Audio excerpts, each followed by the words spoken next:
let's have a recapitulation of the whole optics, and then you can tell me that which are the topics which already you have covered. Though as per the syllabus given to me, I am supposed to be covering the left hand side part, but there's nothing wrong to have a look to the right hand side part as well. Have you done it? So optics can be broadly divided into two categories: wave optics and ray optics. If somebody wants to know that why 2, why not 3, the very simple answer that light has a dual nature, okay, particle as well as wave. Now when we try to understand what is the actual nature, because it's very difficult sometimes also to explain somebody that does light has intellect to think when to behave like particle, and because it's very dramatic. Think of from the normal perspective. I mean, I have a dual role to play, so I could be dramatic. I cannot be very natural in both the roles. But look at the behavior light does. So does it have that buddhi, intelligent, that when it passes from a slit, it behaves like wave, and suddenly when you expose to the lens, it start behaving like particle? So I don't think light has that intellect. So maybe that light has an original nature, and we are very conditional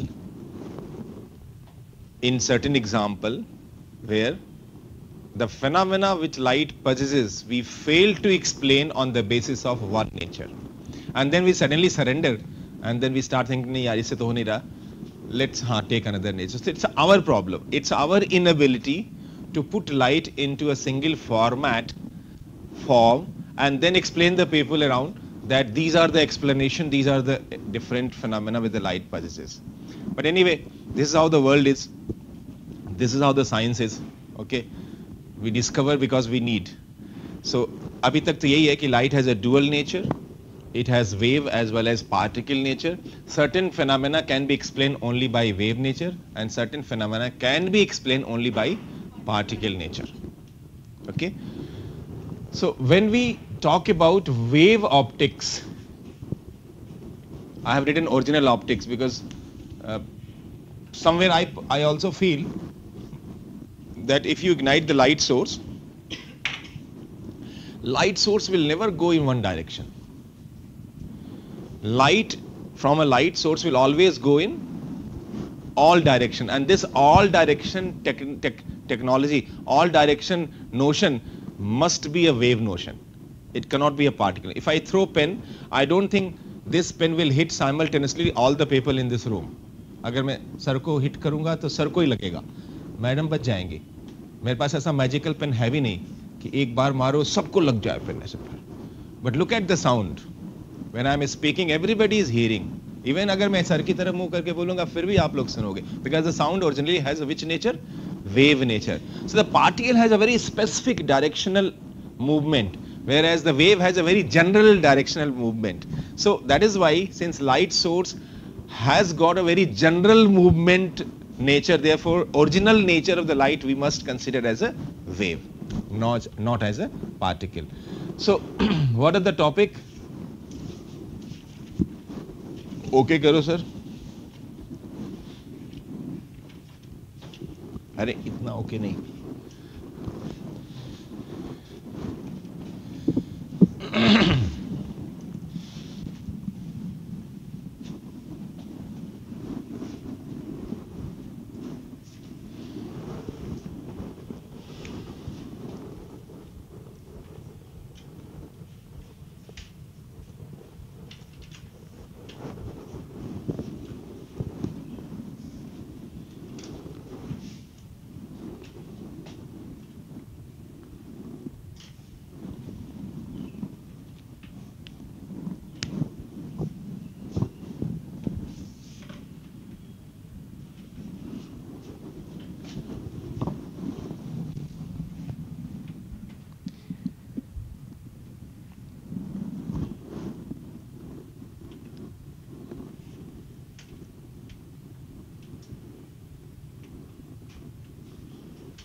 सारा फिर से शुरू करना होगा मुझे. अच्छा.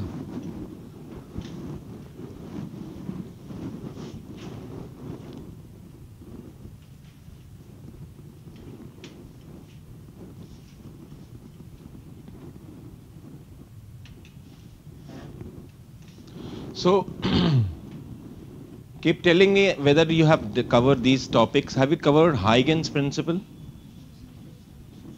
Huh? Achha, that's a basic of understanding the light as a wave. Because I cannot straight away treat light as the same kind of wave which you have done in class 11th. In class 11 you have had transverse wave and longitudinal wave and then interference and so many things. But here it's very interesting. Light has got only transverse nature. It doesn't have the longitudinal nature. And the speed of light is something which is invincible, okay, impossible to achieve. Whereas the normal waves, so hum log water wave and sound wave, we might have heard the vehicles are being invented which can travel with the speed of sound. Okay, so there is a difference when you treat light as a wave and the sound as a wave or the water wave. It will be helpful if we therefore frame a theory, new theory, to understand light as a wave, and that theory has been framed long back by Huygens. And therefore the basic to understand the light as a wave is the Huygens theory. आपने नहीं किया तो मुझे आज करना होगा. YDSC? Okay. So without doing Huygens, you have done YDSC. SSD, single slit diffraction experiment. Polarization of light. Resolving power of different optical instruments. Okay, except YDSC all know. Ray optics में क्या क्या कर लिया? Reflection and mirrors. Reflection and particularly mirrors, different types of mirrors. Then refraction and lenses, all type of lenses, lens maker's formula and all that. Combination of lenses. Lens maker formula तो कर लिया ना? 1 upon f equal to mu 2 by mu 1 minus 1, 1 upon r1 minus 1 upon r2. TIR, total, and its different applications uses like mirage, optical fiber, okay, TIR prism, etc. Have you done it? Fine. Then prism, especially separate topic, prism, जो आप lab में भी करते हैं experiment, prism. Then different optical instruments like microscope, telescope, okay, and aberrations like a spherical aberration, okay. So less yes, more no's. Okay, challenge. Let me take this challenge, no problem. Let us begin then from Huygens principle. Okay, let's start today from Huygens principle.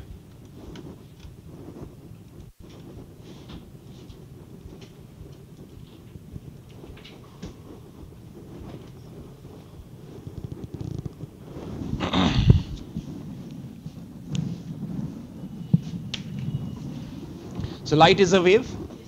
Let's presume it. Light is a wave, and the only condition I can tell you, only observation which helps me to tell light as a wave is that whenever you ignite a light source, by birth, by nature, it emits the light radiation in all possible directions. So light is a wave. Now what type of wave? Should we call it a longitudinal or transverse? Now if it is a transverse wave, then as far as the basic definition of transverse wave, whenever there is a transverse wave propagating in a medium, must be remembering, the direction of propagation happens to be always, bolo, perpendicular to what? To what? Direction of propagation is perpendicular to what? Make your basics clear. To the vibration of the medium particle. Okay? Here there is a problem. Because light can travel even without medium. अब क्या करूं? तो मतलब पुरानी कहते हैं ना, पुराने नॉलेज से रिलेट करके नया नॉलेज ज्यादा समझ में आता है, यहां तो पुराना नॉलेज ही फेल हो गया. Light can travel even without medium. Okay, so there's a series of experiments, and there are, I mean, almost hundreds of people who have done their hard work, and the leading among all is the Maxwell, whose theory is very famous.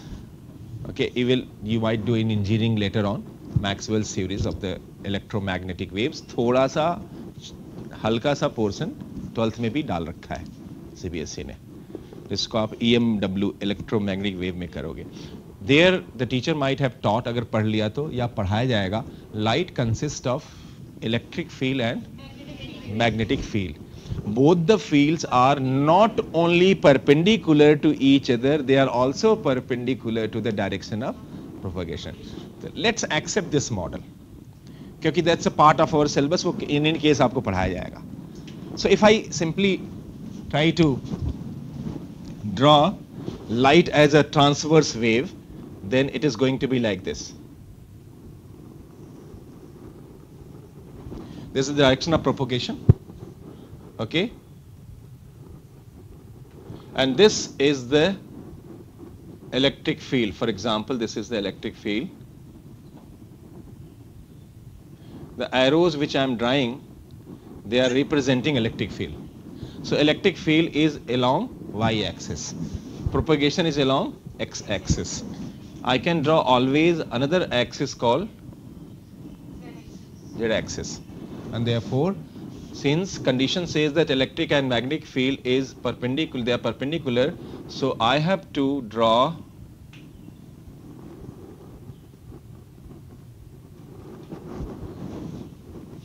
another sinusoidal wave along z-axis, and the direction represents which field? Magnetic field.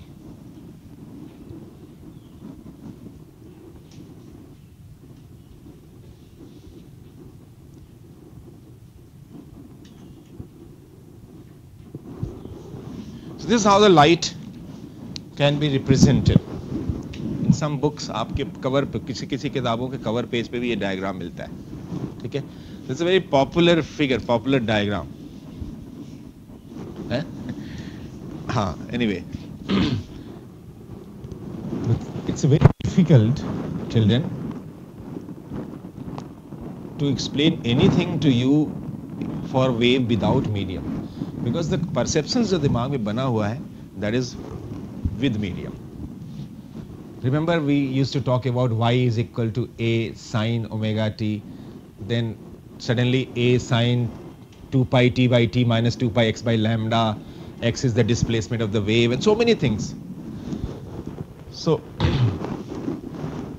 Huygens thought that ठीक है, माना the light doesn't require a medium, but we can have in our mind a hypothetical medium which doesn't have any mass, but it has got that property to sustain with the electric field and magnetic field in it. Call it ether or call it something else, whatever you want to call. Ether is not chemistry wala ether. Okay, because ether will have a mass. Chemistry wala ether will have a mass.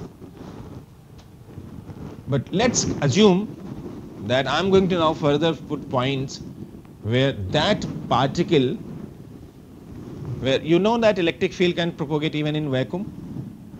How is it coming? Nobody knows. Magnetic field can be even propagating in a vacuum. It doesn't require medium. Again, nobody knows that how electric and magnetic field comes in the vacuum. They don't require any medium. Still they are field. Electric field can even exist in the medium. Magnetic field can even exist in the medium, in a magnet.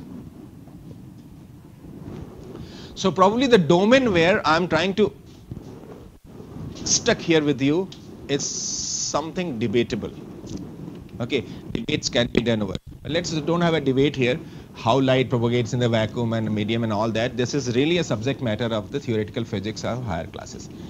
Here we are going to confine that what Huygens told us, point wise. Okay, so Huygens principle is going to tell us that light को अगर मैं represent करना चाहूं तो light को हम represent कैसे करेंगे? First point which the Huygens told you can write down is about the wave front. The first point Huygens principle का is about wave front. Let's make your concept very clear about the wave front. Wave means wave, front means simple to understand. No, front means not location. Front means front. Front means front. Samne. So when light moves, definitely you can always think of कि पीछे से light आ रही है, आगे जा रही है. So if I try to draw any structure, whatever structure भी बना के मैं आपको दिखाऊंगा, so any structure which is right at the front can be said to be wave front. अब सवाल ये उठता है कि कौन सा स्ट्रक्चर बनाओ. Should I draw a sphere? Should I draw a cylinder? Should I draw a triangle? Should I draw a square, cuboid? इतना सारा ज्योमेट्री है, but अपने मनमानी तो कुछ बनाऊंगा नहीं मैं. So let's think of, if I have a light source and I want to be very generous, सबका भला, and I want to say that light is going in all direction. So what structure I should draw? Sphere.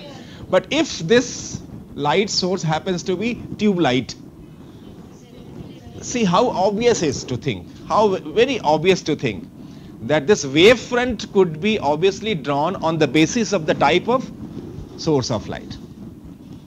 Okay, so let's begin with a point source. If I have a point source, पहले wave front की definition लिख लो, ये आती है. ये तो मैंने ऐसे समझाया आपको, ये किताब में नहीं है जो मैंने समझाया कि front of the wave is the wave front. किताब में कुछ टेढ़ा सा है. क्या है कौन में? हाँ, locus, all the points vibrating in the same. But इसको परचेज कर लेते हैं क्योंकि इसकी हेल्प मुझे चाहिए होगी आगे प्रूव करने के लिए. तो इसको आप लिख लो चाहो तो, locus of all the points vibrating in the same phase. Locus of all the points vibrating. Light के केस में what is vibrating? Either electric field or magnetic field. So locus of all the points vibrating in same phase. You can say this side also. Vibrating in same phase is called wavefront. So let's draw some of the wavefront. Point source.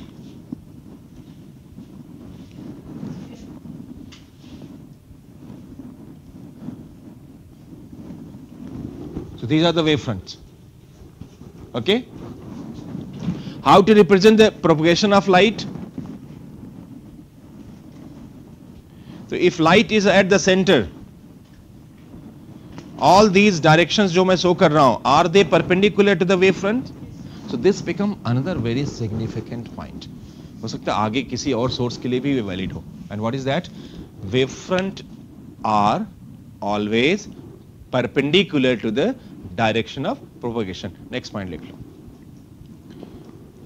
Wavefronts are always perpendicular to the direction of propagation.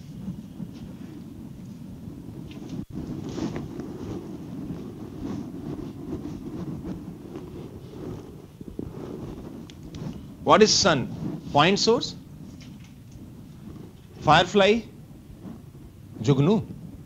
Firefly? Point source? Tube light? Line source. Okay, so if I have a line source, then the line source will have the wavefront like this. Cylindrical. Okay, and the direction of propagation can be shown like this.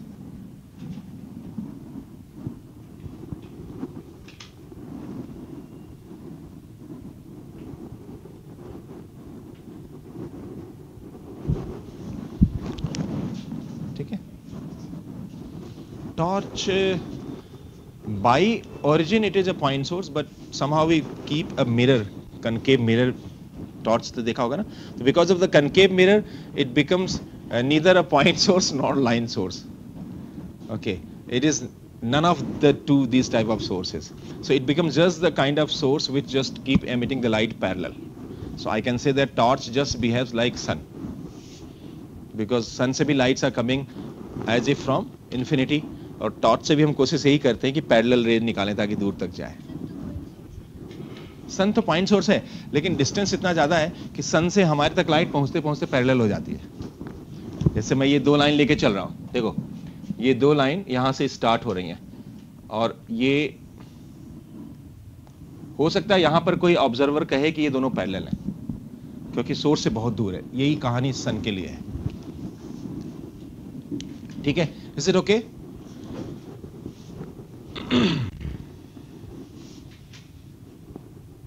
So next point, Huygens principle का दूसरा point, तीसरा point in fact.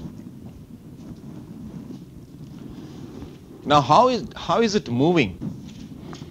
Could you please tell me, if I throw a stone in a water reservoir, from the place where the stone falls till the place where the water waves keeps moving, how this water wave propagates? What is the mechanism behind that? Anybody? What is the procedure? Suppose I threw this, suppose ये water source है, वहां मैंने बीच में पत्थर फेंक दिया, so what happens? जहां पर पत्थर फेंका वहां पर डिस्टर्बेंस हो गया होगा।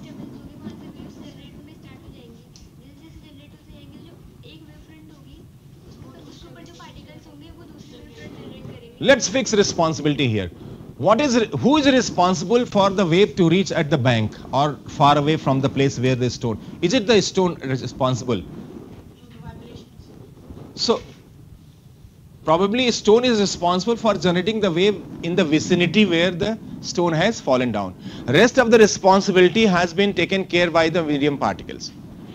ठीक है, so it was very easy for us कि डिस्टर्बेंस एक जगह करते थे और रिस्पॉन्सिबिलिटी चूंकि कैटर हो गई, शेयर हो गई, वेव बढ़ता जाता था। अब हाइगेन्स ने सोचा कुछ इसी तरह का कंसेप्ट यहाँ भी अप्लाई करना चाहिए, लाइट में भी। लाइट सोर्स तो एक जगह है, आगे लाइट कैसे बढ़ेगी? तो ही thought of secondary wavelets. Okay, obviously droplet छोटा ड्रॉप, वेवलेट मींस छोटे छोटे waves, easy to understand. So Huygens thought, let's assume that if the light source is igniting here, it is responsible for generating the light radiations in the vicinity. But what about the light going further? Wavelets. So whatever waves comes out of a wave source, light source, call them waves, primary waves. But whatever waves further get emitted by these primary waves, call them wavelets. Now there is a challenge, how to draw these wavelets. Okay, so there is a simple diagram which are given in the book. I will try to draw it. So third point लिख लो, concept of secondary wavelets. Concept of secondary wavelets. ये देखो समझा रहा हूँ। Suppose करो ये source है, point source है, और ये कोई wave front है, ठीक है? इस wave fronts पर कुछ points ले लो, say S1, S2, S3, S4, S5। अभी अभी आपसे मैंने पूछा था, आपने कहा कि इसकी रिस्पांसिबिलिटी विसिनिटी में थी, बाकी रिस्पांसिबिलिटी आगे था। हाइगेन्स ने कहा कि ठीक है, अगर ये लाइट सोर्स है तो इसकी रिस्पांसिबिलिटी यहां होगी, इनकी रिस्पांसिबिलिटी आगे वेव को प्रोपोगेट करने को। तो उस रिस्पांसिबिलिटी को थोड़ा समझते हैं। इसने क्या किया था? It has emitted the wave in all possible. Huygens ने कहा even these points will act as the original source and they will try to emit light in all possible direction. यहीं पर वो हाइगन जो काफी इंटेलिजेंट साइंटिस्ट था, यहीं पर आगे चलकर अपने बनाए हुए थ्योरी में ही अटक गया। बट मैं अभी उस बात को यहाँ जिक्र नहीं करता, अभी मैं आगे बढ़ जाता हूँ, फिर आपको बताऊंगा कहां पर ये प्रॉब्लम आई थी। ठीक है, शायद आपको समझ में आ गया होगा कि अगर मैं बैकवर्ड प्रोपोगेशन एंटरटेन कर लूं तो एक समय ऐसा आएगा कि अगर इसको मैं स्विच ऑफ कर दूं फिर भी यहाँ लाइफ लॉन्ग ग्लो करता रहेगा, ये point, which is technically wrong. कोई भी क्वेश्चन कर सकता है इस चीज को, मतलब ये कोई omnipotent magical God gifted source हो गया जिसमें एनर्जी चाहिए नहीं, अपने आप ही चमकता रहेगा पूरा जीवन में, ये तो हो नहीं सकता। लेकिन किताब में देखना ऐसे लिखा हुआ है कि all the points lying on the second on a source they behaves like the original source. What is the meaning of this? They emit the light in all possible, this all possible direction underline कर देना जहां भी book पढ़ना, क्योंकि this has brought trouble उसी के लिए जिसने थ्योरी बनाई थी। तो बाद में आप एनसीईआरटी पढ़ना, एनसीईआरटी ओपन करके पढ़ना। एनसीईआरटी में बाद में एक पैराग्राफ ऐड किया गया कि when he was developing his theory later on he realized that there is a trouble, there is a problem, and therefore he negated or strictly gave people instruction that don't consider the backward propagation. This will, but ऐसे कहने से तो लोग मानते नहीं. पर अगर मैं ये कह लूं कि ये मत करना क्योंकि this will lead towards the serious problem for the law of conservation of energy, तो हो सकता है बहुत से लोग मान जाएं क्योंकि this is the one law which has no exception in physics. What is that law? Law of conservation of energy. तो एनसीईआरटी आप पढ़ोगे तो उसमें मिलेगा. तो अभी मैं बैकवर्ड प्रोपगेशन भी ले लेता हूं. तो if I draw another wave here, जैसे यहां बनाया था तो स्फेरिकली बनेगा. कॉल दिस एज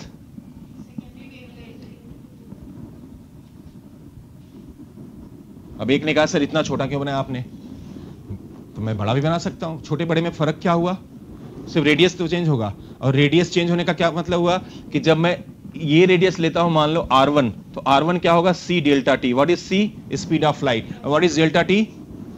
आपकी मर्जी. आप अगर ज्यादा टाइम के बाद सोचना चाहोगे कि आपका रेडियस अपने आप बड़ा हो जाएगा, c थोड़ी चेंज होगा. तो छोटा सर्किल बनाओ चाहे बड़ा, बात एक ही है. ठीक है.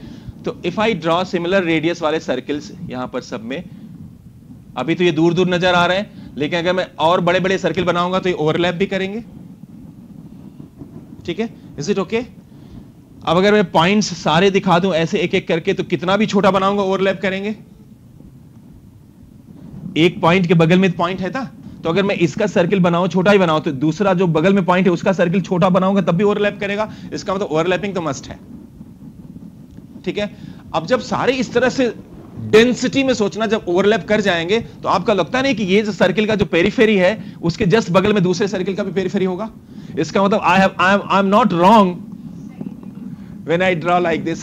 So in context of this diagram, don't you feel that I have lord ki buddhu ghar ko aaye, I have drawn another wave front.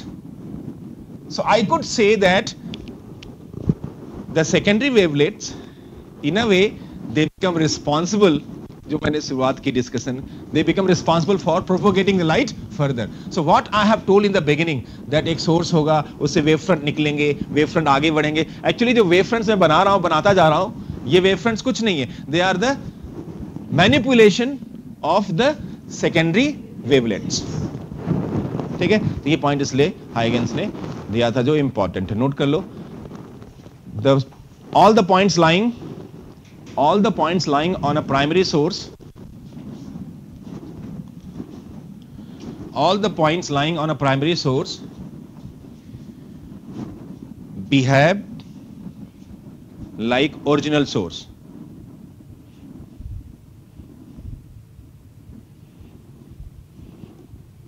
And therefore they emit light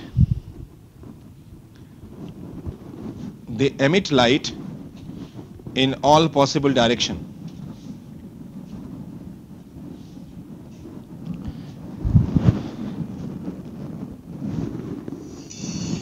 These waves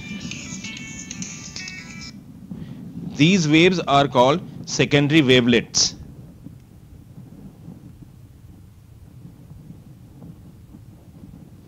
These waves are called secondary wavelets.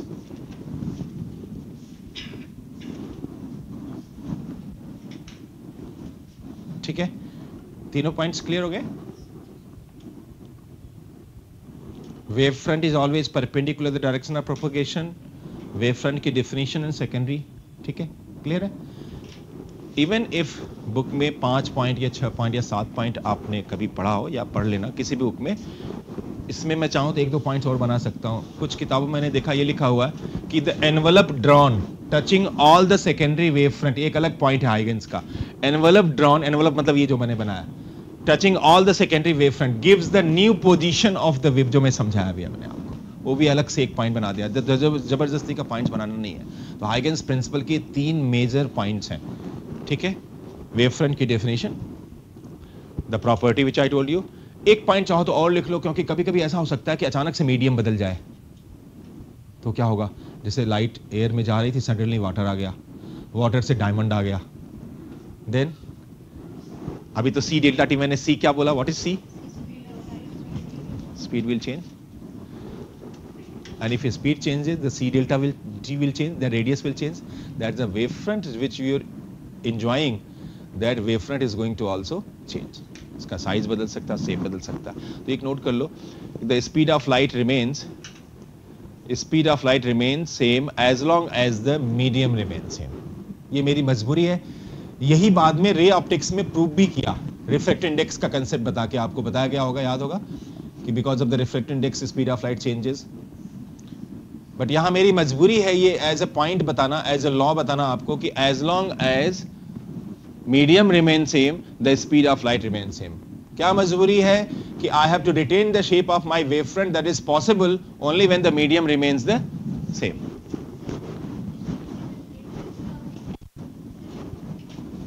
दिखाओ.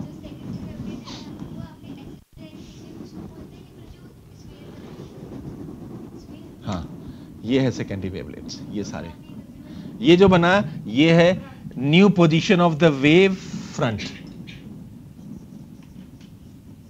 After what time, delta T. New position of wave front.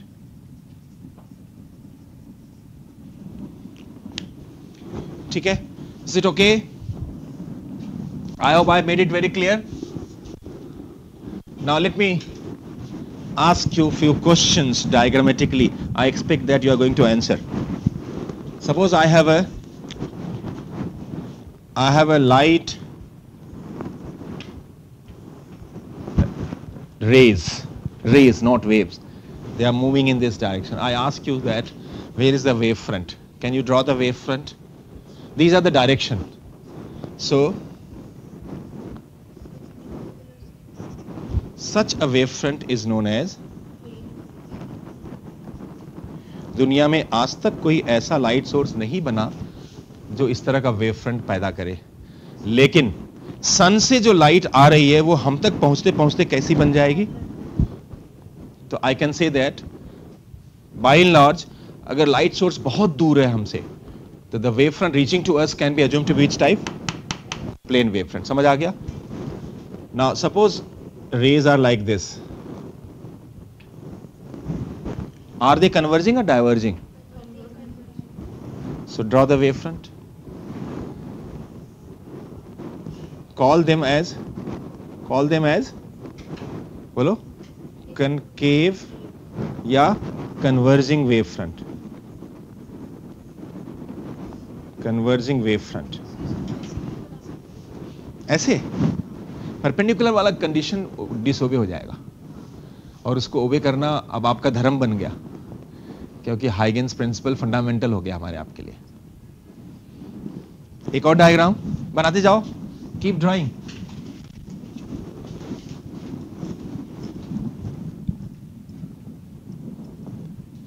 Is it converging और diverging rays? So draw the wave front. अब जो आप कह रहे थे वो बनेगा. So I can call this wave front as diverging wave front. ठीक है. Spherical wave front, converging wave front, plane wave front, diverging, इस तरह के वेव फ्रंट बनाए जा सकते हैं. हो सकता है क्वेश्चन आए एग्जाम में कभी कि there is a convex lens, complete this diagram. बस इट्स नॉट रे ऑप्टिक्स, तो रे नहीं बनाएंगे, ऐसे बना देंगे. Recognise the wave front. Which type of wave front is this? Now what this lens does, is it a converging lens or diverging lens? So naturally parallel rays will converge. So complete कर रहा हूं मैं diagram को. ये मेरा diagram complete हो गया. 1 number मिल गया मुझे. ठीक है. अब रे ऑप्टिक्स का क्वेश्चन होता है जैसे छोटी, आपको याद होगा क्लास 10th में आपको रे डायग्राम आधा बना के छोड़ देते थे, कंप्लीट द रे डायग्राम. तो उसमें आप रे से कंप्लीट करते थे. यहाँ रे से नहीं कंप्लीट करोगे, you have to complete it by wave front. ठीक है, ये क्लियर है?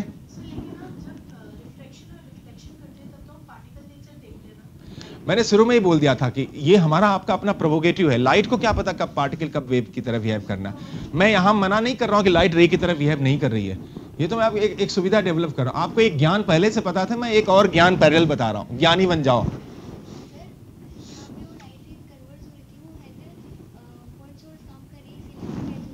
ये आगे जाके कन्वर्ज हो जाएगी नेचुरली.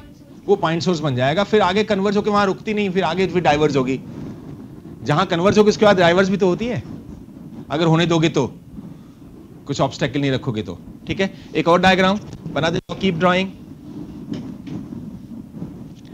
इस डायग्राम को कंप्लीट करते हैं, आ जाओ। विच type of mirror is this?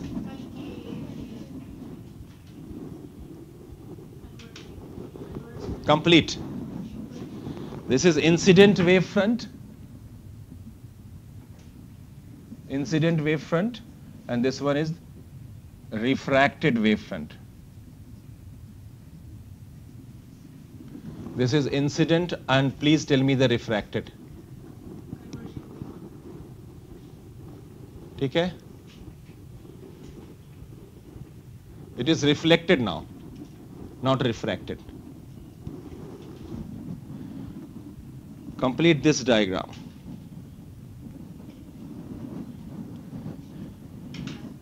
थोड़ा सा टफ बना देते हैं यार, कब तक सिंपल बनाते रहेंगे।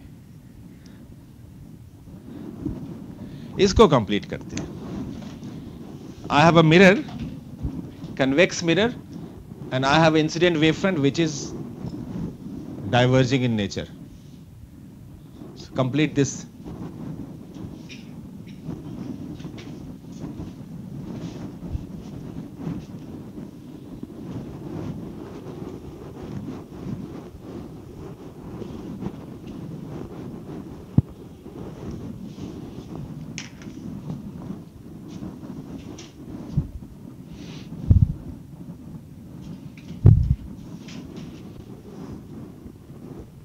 What type of mirror is this? What is the behavior? Diverging. What type of incident wavefront I have? Diverging. And the behavior is also diverging. So it will further diverge. It will further diverge it. Okay? So if I have to draw the another diverging, so I have to draw diverging like this.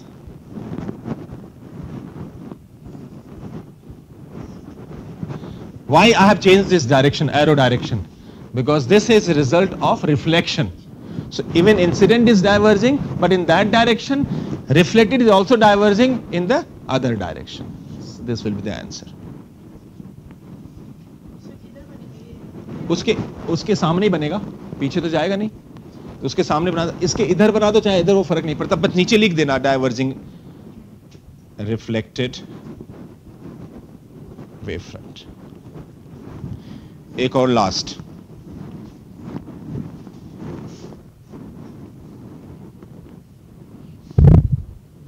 इसको भी थोड़ा tough बनाते हैं, इसमें if और but डाल देते हैं।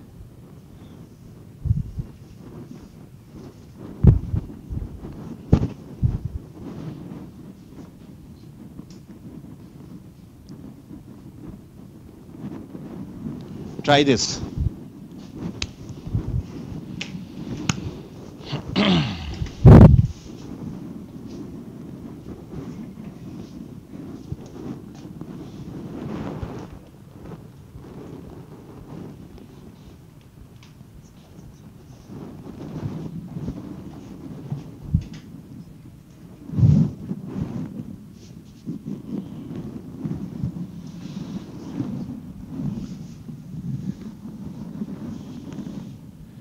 What is the behavior of the lens? Diverging. What type of incident wavefront we have? Converging. So it will diverge. Now what are the two possibilities after lens here? There is a converging group of rays which are in striking the concave lens, which you told is a diverging by nature. So there are two possibilities always. Not a single possibility. Parallel होता तो एक possibility होती. Parallel will diverge. No other question. But suppose करो मैं ये कह रहा हूँ ये converging है. तो अगर ये converging है और ये parallel हो गया, from converging to parallel, ये भी तो एक option है. From converging to parallel is diverging only. You're getting my point? Earlier it was converging, now parallel, so it's a diverging only. ये किसने कह दिया कि diverging का मतलब फैलना ही हुआ? Earlier it was converging, now it is parallel, it's a diverging. ठीक है, अब आपको याद दिलाता हूं, अगर आपने रे ऑप्टिक्स कर लिया है तो मैं बोल क्या रहा हूं, मैं कहां से रिफर कर रहा हूं। There is a definition of focus जो बच्चे 10th में रट लेते हैं। कन्वेक्स लेंस के लिए और कनकेव मिरर के लिए तो अच्छा खासा रटा काम आ जाता है, रटा रटाया, लेकिन कन्वेक्स मिरर के लिए और कनकेव लेंस के लिए थोड़ा सा मेहनत करना होता है। 10th में याद करना, भी तो आप इंटेलिजेंट ज्यादा हो गए। तो इसमें वर्चुअल फोकाई होता है दोनों में, उसमें रियल होता है। वर्चुअल का फंडा कुछ और है, वर्चुअल में रेज एक्चुअली जाती नहीं है, अपीयर्स टू बी होता है। तो वो थोड़ा 10th वाले बच्चों के दिमाग में थोड़ा सा टफ लगता है, लेकिन कंसेप्ट बड़ा सिंपल है। If I let the rays going and if I could allowed them to go to confine to a point called focus, then after passage of this particular lens they will become parallel. इसका उल्टा है convex lens के लिए। Parallel rays when strike the lens after refraction they focus to a point called focus. But concave में ऐसा नहीं है, concave के focus कुछ इस तरह डिफाइन करते हैं। It is the point on the principal axis. If rays are confining to that point, then after passing to the lens they emerge out parallel. ठीक है, डायग्राम बना के दिखाऊं? लगता है आपने रे ऑप्टिक्स ठीक से नहीं किया है। ये है, इसका फोकस ऐसे दिखाते हो आप, ठीक है, ये फोकस हो गया। इसका ट्राई करो, कैसे दिखाओगे? एक तो ये तरीका हुआ, और इनको क्या करोगे? पीछे बढ़ाओगे। यही एकमात्र तरीका नहीं होता, ये तो एक तरफ का फोकस हो गया। दूसरी तरफ का फोकस कैसे रिलेट करोगे?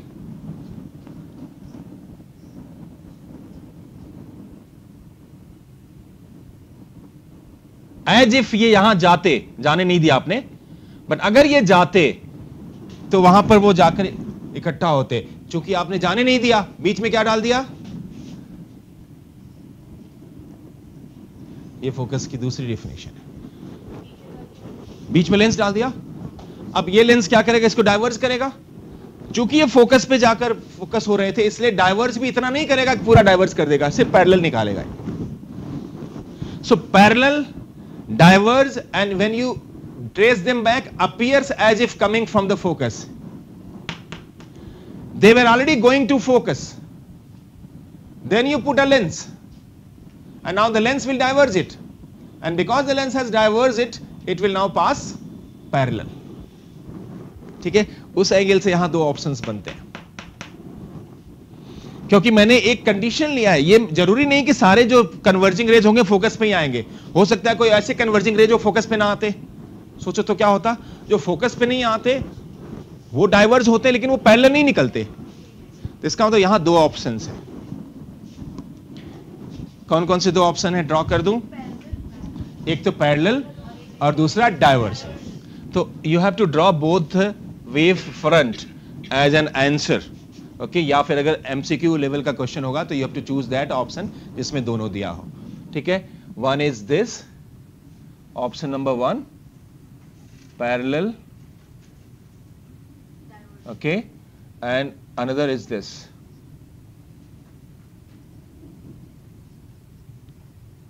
diverging.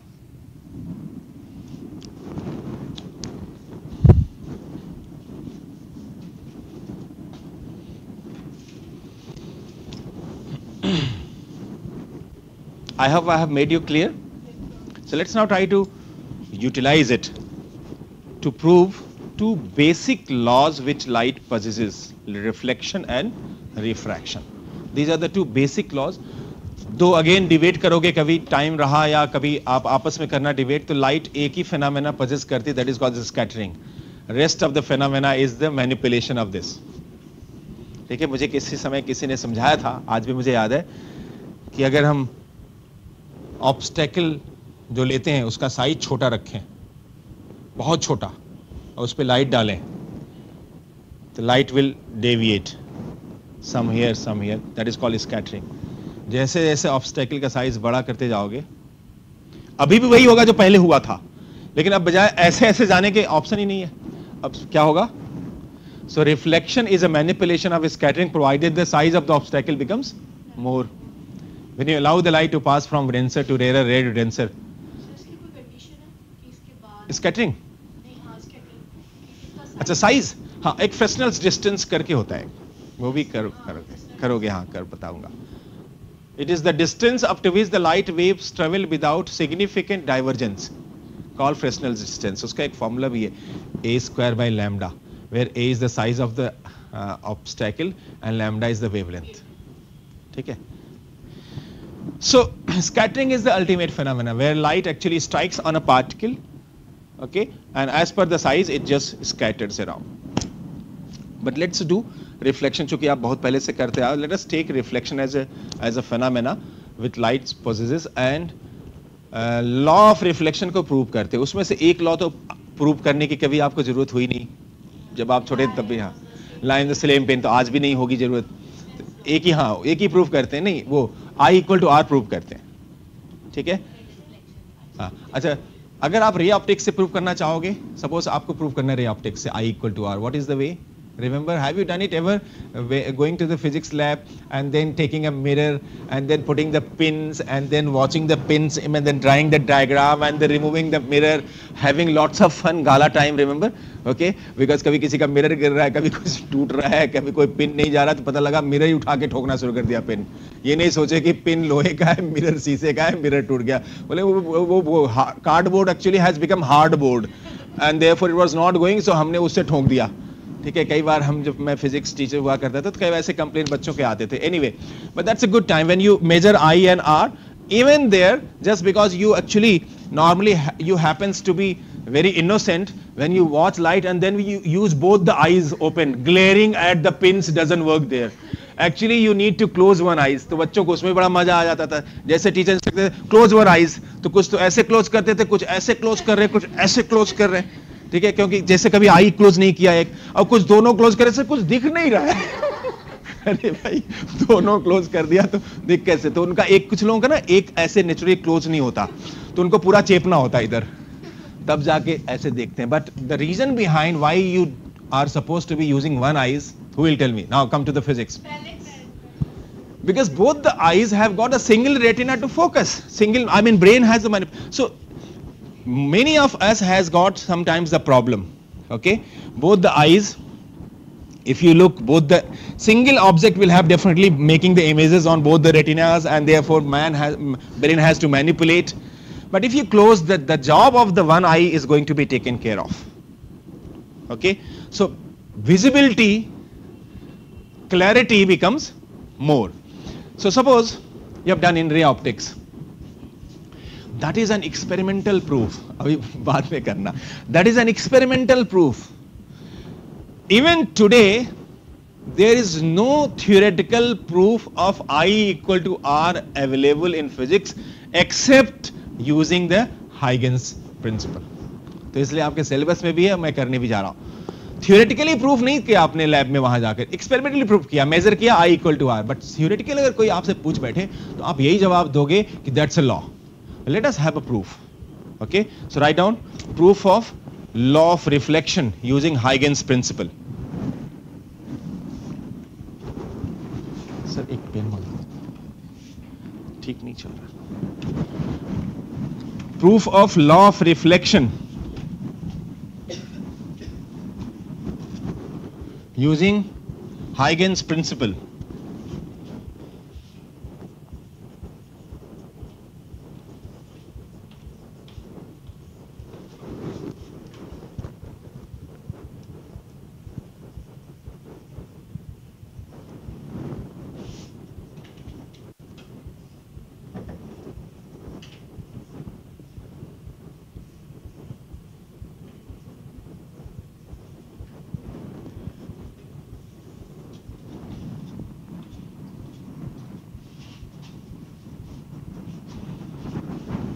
Take a mirror, plane mirror, okay, and take a wavefront.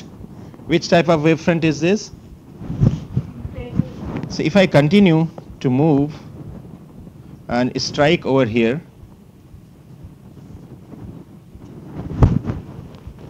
okay, then naturally, if I obey the law of reflection, then I have to measure this angle and the other angle and draw the parallel rays.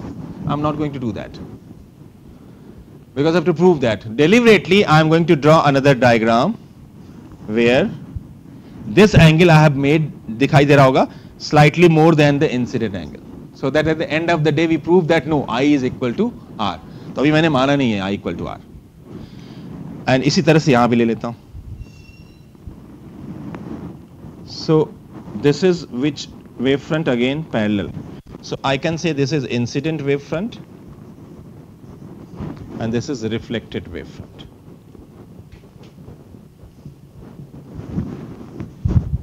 ठीक है? Is it okay? हाँ, ये incident light हो गई, wavefront की तरह ले रहा हूँ, रे नहीं ले रहा हूँ मैं. अब आप कहोगे सर आपने प्लेन क्यों लिया? प्लेन से समझाना थोड़ा इजी होगा, प्रूव करना इजी होगा. अगर मैं स्फेरिकल लूंगा तो उसके ड्राइंग डिफिकल्ट होगा और explanation is going to be difficult.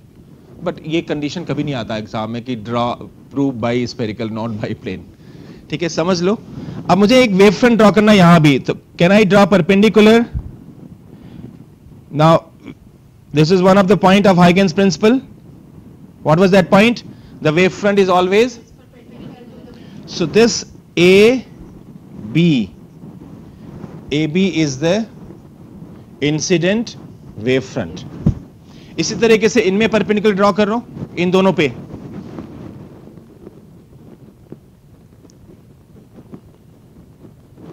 And call it B dash and A dash. So A dash B dash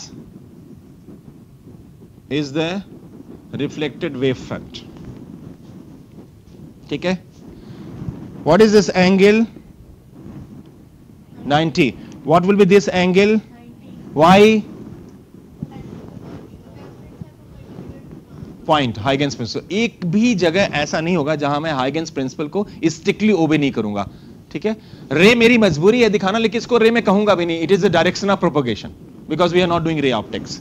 एक बार कोशिश करके देखते हो जाएगा आपसे. ठीक है, now tell me one thing.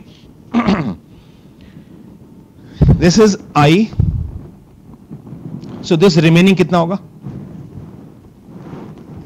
90 minus आई. तो इधर से ये वाला कितना होगा? नहीं नहीं, फिर से सुनो. This is i, so this remaining is, so this will be I. Why? Because this total was 90.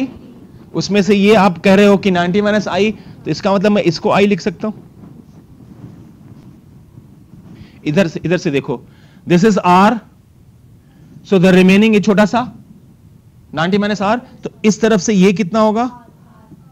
So there is a need that angle of incidence and angle of reflection को रीडिफाइन किया जाए. वहां क्या difference theory optics में? Angle made by the incident ray with the normal. ठीक है, with the normal. यहां मैं ऐसा नहीं बोलूंगा. Angle of incidence is the angle made by the incident wave front with the mirror. पर मैंने आपको ज्योमेट्रिकली प्रूव करके दिखाया. मैं डिफिनेशन भले बदल रहा हूं, लेकिन एक्चुअली कंसेप्ट वही है. वहां विद द नॉर्मल जो था, यहां पर भी विद द मिरर हो रहा है. ठीक है, is it okay? Now let's take triangle A B B dash and triangle A dash B dash. Just try to figure out them.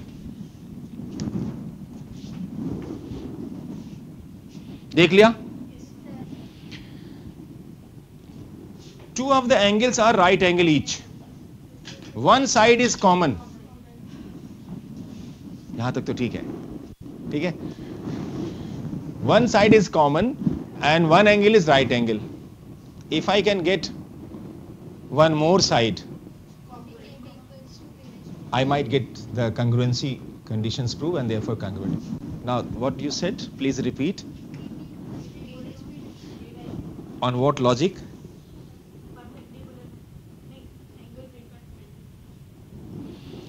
आपको खुली आंखों से दिख नहीं रहा है कि इनके बीच का गैप इनके बीच के गैप के बराबर नहीं हो सकता. और ये इसलिए नहीं हो रहा क्योंकि I इक्वल टू आर मैंने लिया नहीं. Had it been I equal to R I could have taken, then probably ये हो गया होता, क्योंकि जितना पैरेलल रे आई थी वही उतना ही पैरेलल निकली, क्योंकि I इक्वल टू आर वो तो मैंने लिया ही नहीं है. तो इसलिए A B equal to A dash B dash तो एक्सेप्टेबल है नहीं. अच्छा, ये जो लॉजिक मैंने दिया एक्सेप्टेबल है, अगर आपको ये समझ में आ गया हो तब भी आसान है, ना भूलना एग्जाम में, क्योंकि दो ही साइड बचे थे जिनको मैं एक मैंने कहा नहीं हो सकता तो दूसरा होगा, कोई लॉजिक लगे या ना लगे. क्योंकि अगर किसी को रटने की प्रॉब्लम होती या फिर बहुत ज्यादा लॉजिक में उलझने की, तो बहुत सिंपल है कि ये तो कभी हो नहीं सकता, तो एग्जाम में हमेशा दूसरा वाले लिख के आना. लेकिन दूसरे वाले के पीछे भी लॉजिक है, वो बता देता हूं मैं आपको स्ट्रेट अवे फ्रॉम हाइगेन्स प्रिंसिपल. आप बताओ, पहले ट्राई करो. दूसरा कौन सा बचता है sides? B B dash equal to A dash. जितने लोग बैठे हैं 15-16 लोग, पहले दिमाग लगाओ सारे. What should be the logic that these two sides are equal?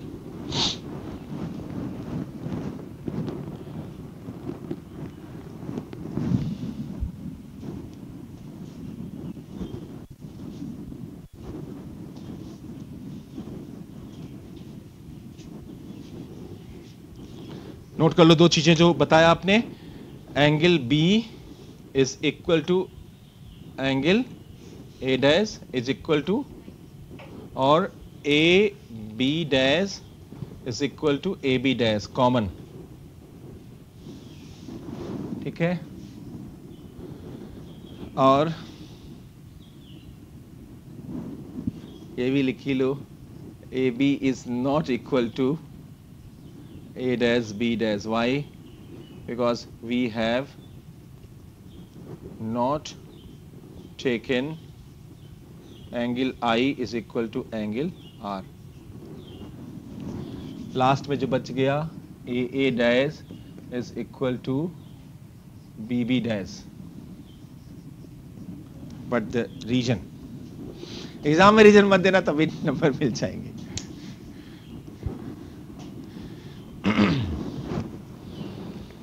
I'm expecting some answer from you. Come on. ऐसा मत करो यार. होली दिवाली सब बिता के मैं आया हूँ आपसे मिलने. देखो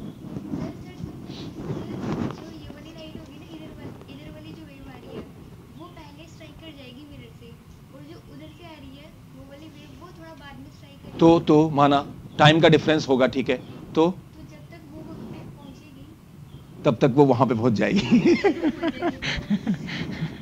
अरे नहीं बेटा, ऐसे नहीं हो पाएगा. ठीक है, तुमने बोला, I like it, I appreciate also, but थोड़ा सा और साइंटिफिक कुछ ऐसा जाके लिख सको एग्जाम में या बता सको लोगों को.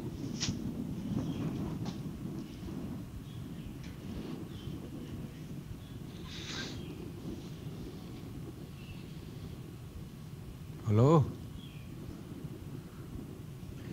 आपका चुप रहना है प्रूफ कर रहा है कि आपने स्कूल लेवल पे भी नहीं किया ये ठीक से, क्योंकि नॉर्मली मैं इसे स्कूल लेवल पे कराता था पहले, आईटी लेवल पे नहीं, स्कूल लेवल पे ये है आपके सिलेबस में, to prove the law of reflection.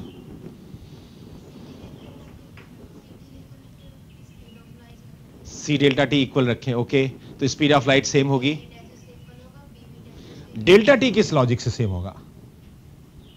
ये लॉजिक बता दो बस. I think you are going in a right direction. C delta t equal रख लिया, where c is the speed of light, जो कि सेम होगा. सेम क्यों होगा? क्योंकि मीडियम सेम है, और delta T same. Delta C लेकिन बता दो सेम क्यों लिया?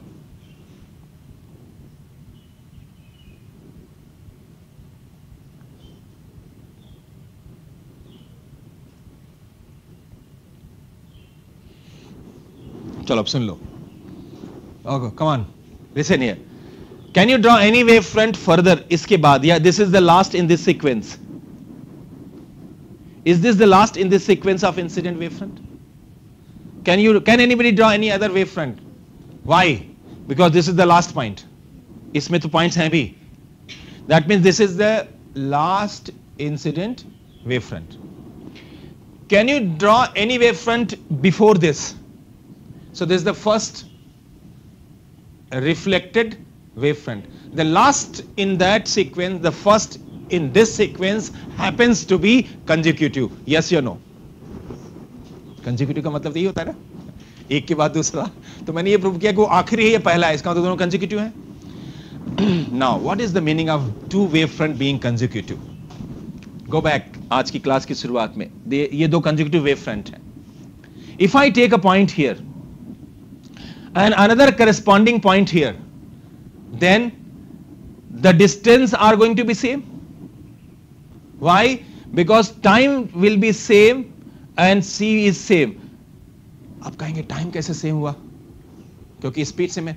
यहां वेव फ्रंट की डेफिनेशन जो थी याद करना, what was the locus of all the points.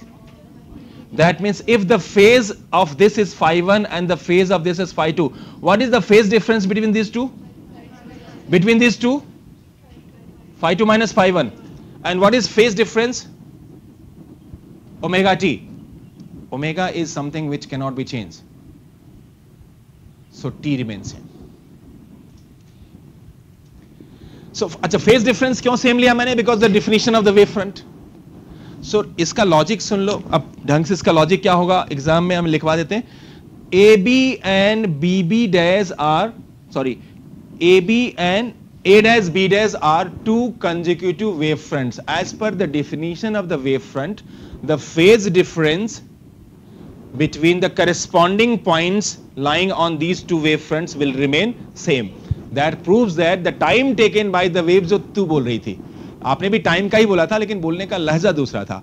The time taken by the wave to reach from B to B dash will be same as the time taken by the wave to reach from A to A dash, क्योंकि corresponding points हैं वो. And since time is same, speed of light is already same because the medium happens to be the same, and therefore c delta will be same, and therefore distance will be same. देख लो, इसके नीचे लिखना. Since AB and A dash B dash are corresponding wave fronts. Since AB and A dash B dash, not corresponding, sorry, consecutive.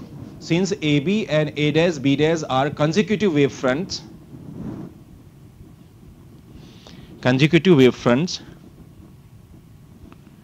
therefore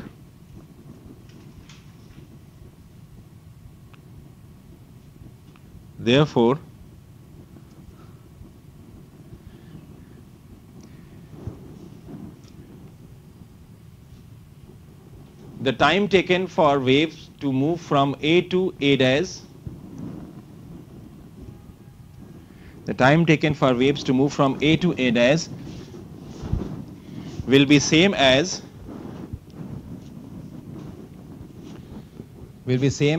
the time for B to B dash.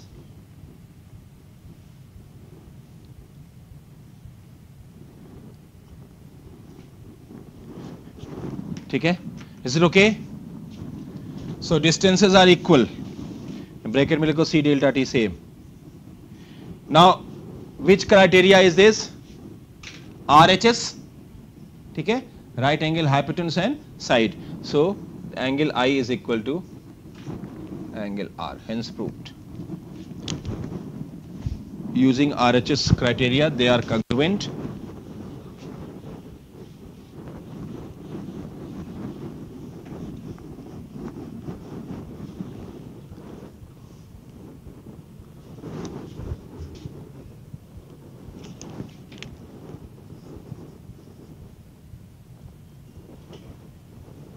Now let's do this. Let's prove law of refraction. What you call law of refraction also? Snell's law.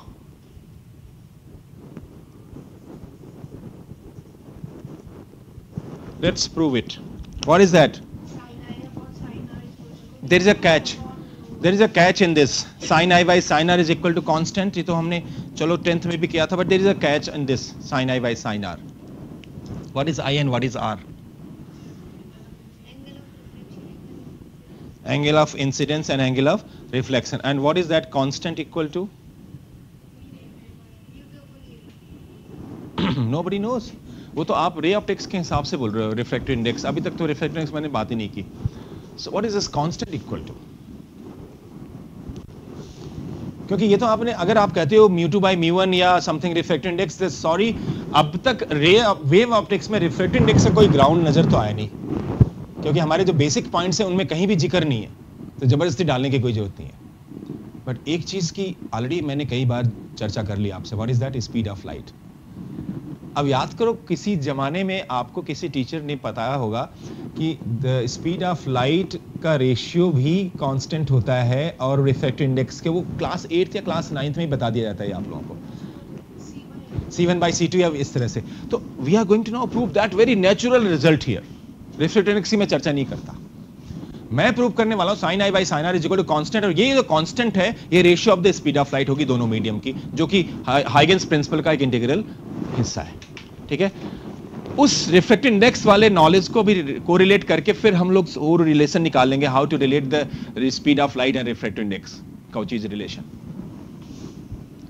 So write down, इसमें हमें दो medium लेना होगा, rare and denser. So let's make the diagram. I'm not going to prove again the incident ray and normal and the refracted ray, they lies in the same plane, वो तो नहीं करना है. ठीक है, so this is the junction. Let us consider a plane wave front.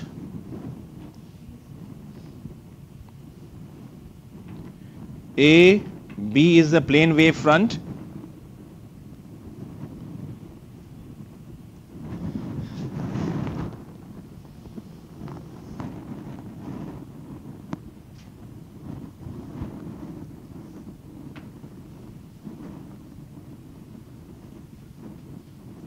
And therefore B dash, A dash is the refracted wavefront.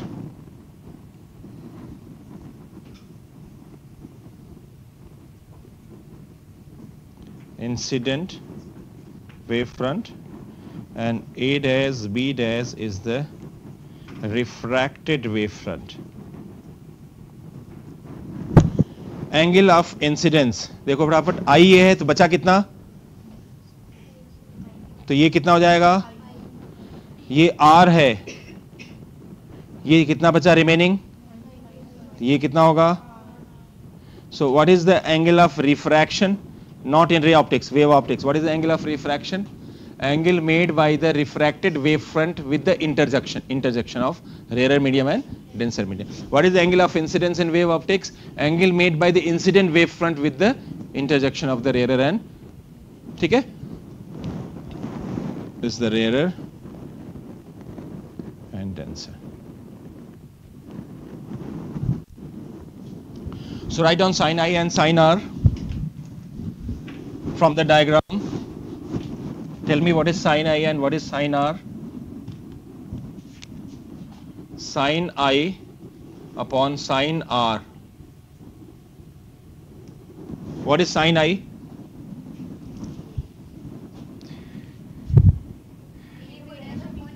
BB dash upon AB dash. ठीक है, what is sin R? A dash upon AB dash. AB dash cancel.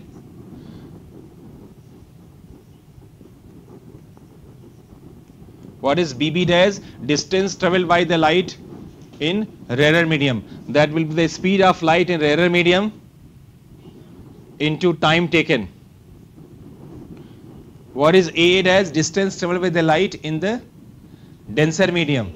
That is speed of light in the denser medium into, why same time? Because these are the two consecutive wavefront. Nobody can draw any wavefront in this sequence further, and nobody can draw any wavefront in this sequence before, and therefore phase difference will be same. Omega t is same. Omega happens to be always same. T remains same. So T cancel. What we have proved here, that sin I by sin R is yes constant, but this is the ratio of the speed of light in the medium. Now what you told in the beginning, अगर मैं उसको recall कर लूँ refractive index को, पहली बार मैं refractive index डालने जा रहा हूँ, वो भी ताकि ray optics का knowledge इससे link हो सके. अब बता दो क्या था वहाँ पर, sin I by sin R क्या होता था? What is that mu2? Refractive index of the second medium. Okay. And mu1 is the refractive of the first medium. Denser और rarer के टर्म में याद नहीं कर रखा आपने इसे. सेकेंड मतलब जहां गई और फर्स्ट मतलब जहां से आई, तो जिसमें बाई जिससे. तो वेरी गुड. इसका मतलब इस कांस्टेंट को mu2 by mu1 भी लिख सकता हूं मैं. इसको हमने प्रूव क्या किया, इसका मतलब प्रूव क्या हो रहा है, mu1 V1 is equal to mu2 V2. That means mu V is equal to constant. ये प्रूव हो गया. इसको फर्दर अगर मैं डिस्कशन जारी रखूं तो म्यू V को क्या लिख सकते हो?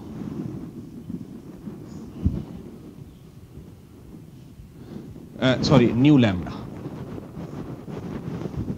Not say lambda, sorry. V is new lambda. Where new happens to be frequency. ना म्यू नहीं बदलता. अगेन एक बार IIT JEE पे भी क्वेश्चन आ चुका है. ये मैं इस पे थोड़ा सा 1 मिनट फोकस कर लूं. लाइट कुछ भी कर ले, कहीं से कहीं चली जाए, उसका कुछ भी तमाशा कर दो, एक चीज जो कभी नहीं बदलती is the frequency. But then बच्चों को कभी आराम से अगर फंसाया जाए तो ऐसे ही फंसा सकता है कि red colour and the violet color, two colors, they have two wavelength and two frequencies, same speed in the same medium. तो I repeat myself, दोनों बातें बोल के फिर कंफ्यूज नहीं करूंगा, बता दूंगा फैक्ट क्या है. Red colour and violet colour, they have two different wavelength. इसमें तो कोई डाउट नहीं है किसी को. Which has the smallest wavelength? Very good. When they move in the medium air, they happens to have the same speed. तो speed तो same हो गया. What is the basic formula wave में किया था? V equal to nu lambda. तो lambda same, V same, nu has to be different. So which colour has the smallest frequency? No, violet has largest. अभी wavelength आपने बताया था ना. Red has the smallest frequency क्योंकि V equal to nu lambda. V constant हो गया तो new lambda में लैम्डा ज्यादा तो V न्यू कम हो गया. इतना क्लियर हो गया. But when actually we talk about light going from one medium to another medium. ये किसी एक मीडियम की बात की मैंने जिसमें अलग अलग कलर चल रहे हैं. ठीक है. सपोज करो लाइट एक मीडियम से दूसरे मीडियम में जाती है. ठीक है. अब मैंने रेड कलर की लाइट ली और हवा से पानी में डाल दिया तो आपको लगता है रेड वाली लाइट येलो बन जाएगी? सोचने वाली बात है. ये तो समझना है कि अगर लाइट जो है एक मीडियम से दूसरे मीडियम में गई तो क्या क्या चेंज होता है. तो उसकी वेवलेंथ बदल गई. ठीक है. तो इतनी बदल गई कि वो रेड कलर की लाइट येलो दिखने लगी. ठीक है. अब आप कोशिश करना, कभी एक्सपेरिमेंट करके देखना, या आपको अगर बताऊं मैं तो जो वेवलेंथ का गैप होता है वो इतना होता है कि इतना ड्रास्टिक चेंज कभी कोई मीडियम नहीं ले आ सकता. इतना बदलाव तो होता है वेवलेंथ में, लेकिन इतना नहीं होता. इतना नहीं होता, दिखना अप्रिसिएबल नहीं होता. Frequency will remain same, velocity and wavelength will change. Velocity decreases when light passes from rare to denser. Frequency क्या है? What is frequency? नहीं, don't talk in this formula के टर्म में, तो उसी में उलझ जाओगे फिर. कभी C अपॉन लैम्डा में लैम्डा चेंज हो रहा है, कभी. What is frequency otherwise? And who originate the frequency? कहां से फ्रीक्वेंसी एसोसिएट कहां से होती है वेव्स में?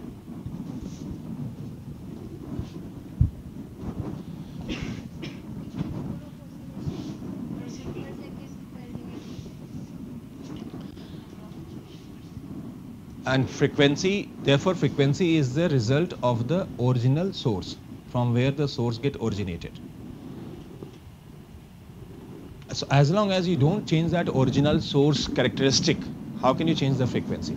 Now frequency is also energy by Planck's constant. If you multiply frequency, you get E equal to h lambda, h nu. So if frequency changes, you are advocating that energy will change because h is constant. And energy can never be created nor be. तो ये तो आप अटक फंसोगे, आप अपने आप ही अटक जाओगे. ये तो चलो एक दूसरा तरीका था कन्विंस करने का आप कि h न्यू के हिसाब से अगर सोचोगी तो h is already constant, nu has to be constant because light एक मीडियम से दूसरे मीडियम में जाती है, उसके एनर्जी कभी नहीं जाता. Energy, total energy will always remain same. तो दो ही ऑप्शन बचते हैं आपके पास, इधर यू चेंज द वेवलेंथ और you change the speed when light passes from one medium to another medium. लेकिन टोटल एनर्जी नहीं बदलेगी. टोटल एनर्जी नहीं चेंज होगी, एनर्जी डिवाइड हो सकती है. जैसे मैं अगर लाइट को एक मीडियम से दूसरे मीडियम में पास करता हूं तो ऐसा नहीं कि पूरी लाइट चली जाती है दूसरे मीडियम में, कुछ रिफ्लेक्ट भी होती है. अगर आप ये मेरे से कहो कि सर 500 जूल एनर्जी आई थी, उसमें से 300 ट्रांसमिट हो गई, 200 रिफ्लेक्ट हो गई, तो टोटल तो 500 ही हुआ ना. लेकिन रिफ्लेक्ट होने वाली जो वेव है और ये जो वेव है, इन दोनों की एनर्जी अलग अलग नहीं हो सकती, इनके नंबर कम हो सकते हैं। एनर्जी कैसे क्योंकि फ्रीक्वेंसी सेम है, एच सेम है, तो नंबर इनके कम हो सकते हैं, number of photons. Have you done photoelectric effect? Okay, so 50 photons might have, all photons, all of them have the same energy, say h nu each, but since they are 50 in number and therefore 50 into h nu is one energy. 5000 photons, all the photons have the same energy h nu, but since they are 5000 in number and therefore, so collectively, इसी को आप आगे चलकर पढ़ोगे intensity, जब number बढ़ा रहा हूं तो एनर्जी तो सेम है, इंटेंसिटी, बट कॉमन लैंग्वेज में इंटेंसिटी और एनर्जी जो आम आदमी समझता है सही भी समझता है, उसको डिफरेंस नहीं पता है। ठीक है, मैं धीरे बोलूं चाहे जोर बोलूं, मेरे साउंड की फ्रीक्वेंसी नहीं चेंज होती। चिल्लाकर बोलूंगा तो इंटेंसिटी बदल जाएगी, लेकिन साउंड का जो बेसिक टिम्बर क्वालिटी है वो दैट रिमेन्स सेम। फॉर्मूले के हिसाब से कहां चेंज हो रहा? अगर मैंने c equal to nu lambda किया और c बदल दिया, लैम्डा बदल दिया, तो न्यू तो कांस्टेंट रह गया ना। c अगर सेम रखा तो, लेकिन c सेम होता नहीं। हाइगेंस प्रिंसिपल याद करो, when light passes from one medium to another speed of light changes, वो तो बदलना ही है। When light remains in the same medium, फिर c सेम होगा। इसलिए मैंने शुरू में कहा कि अगर c सेम रखोगे तो न्यू और लैम्डा बदल सकती, सेम मीडियम में, अलग अलग कलर के लिए अलग अलग वेवलेंथ, अलग अलग frequency, c remain same. But एक मीडियम से दूसरे मीडियम, जो चर्चा यहां चल रही है, उसमें जब जाओगे तो सी बदलना तुम्हारी मजबूरी है। अगर सी बदला तो वेवलेंथ विल चेंज, फ्रीक्वेंसी क्यों बदलोगे? फ्रीक्वेंसी सेम रहेगी, तब तो चेंज होगी, वो तो मैं कह ही रहा हूं। ठीक है, इससे ओके। इसका मतलब ये हुआ कि अगर मैं इसमें न्यू से डिवाइड कर दूं, न्यू से डिवाइड कर दो, तो what you get? Mu lambda is equal to another constant. What is the meaning of this? Mu is equal to constant upon lambda. This is a very important formula. This tells us that refractive index of a medium is wavelength dependent.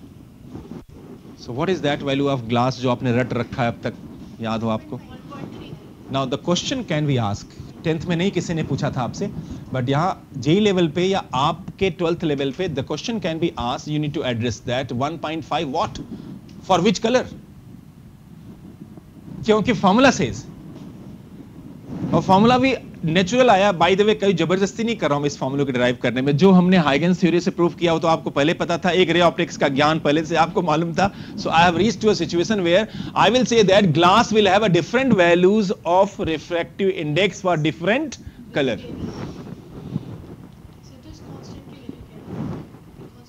अब constant तो कुछ भी हो सकता है, experimentally can be calculated, वैसे नहीं, अलग अलग केसेस में। तो अगर मैं lambda, what is the value of refractive index for glass? 1.5, everybody knows, but they may be that 1.5 may be that result is for a specific color, and that specific color happens to be, children, yellow. You need to write somewhere. Yellow happens to be mean color. विवग्योर लिखना कहीं पर, VIB लिखो, विवग्योर याद होगा, VIB GYOR। इसमें जरा left और right से दोनों से काउंट करना, बीच वाला कौन सा कलर आ रहा?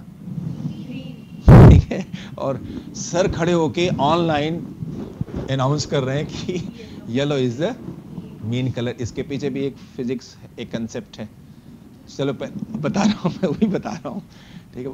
पहले आप ये तो नोट कर लो कि the refractive index of different medium is normally express and written for the mean colour, that is yellow colour. Refractive indexes of different indices कर दो, refractive indices of different medium are normally expressed or written with respect to mean color of light, that is yellow.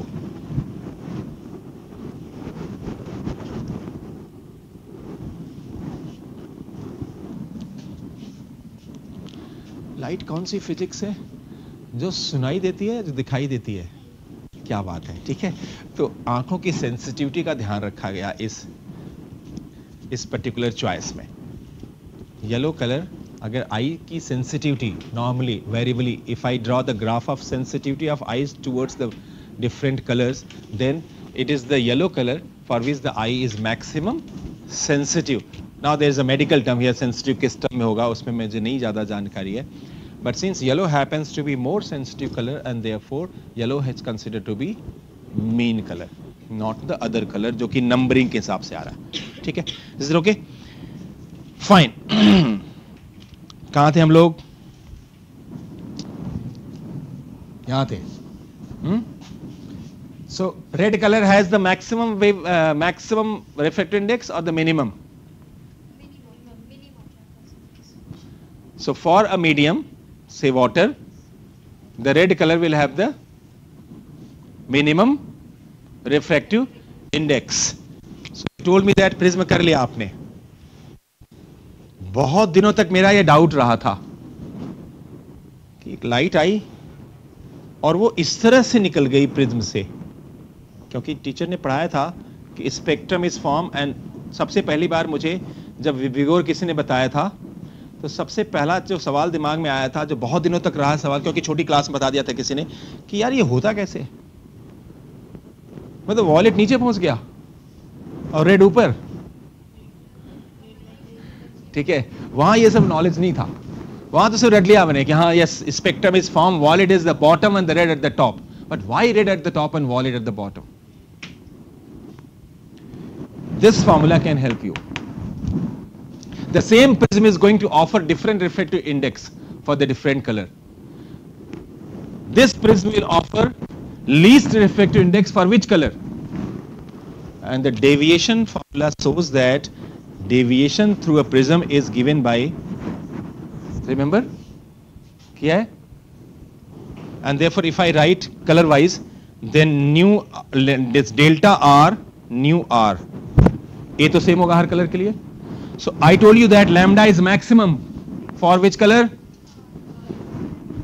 Minimum, minimum mu, minimum R. जिसका minimum R होगा वो ऊपर होगा और जिसका maximum obviously वो नीचे होगा, क्योंकि ये डेविएशन की वजह से हो रहा है। तो larger the reflective index, larger will be the deviation, larger the deviation, larger will be the shifting, deviation shifting, ठीक है। और वो यहां से लिंक होता है। फाइन, ये कर रखा है। बाय द वे ये फॉर्मूला हमेशा वैलिड नहीं होता। बोलो कब होता है valid? For only thin prism. जो फॉर्मूला हमेशा वैलिड होता है वो बताए, कौन बताएगा? साइन, बोलो। Very good, very good. What is delta time here? What is minimum deviation?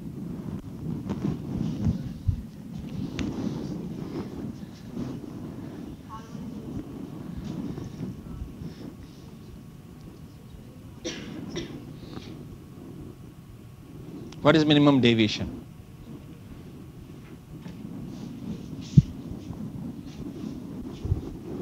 नहीं बता पा रहे हो?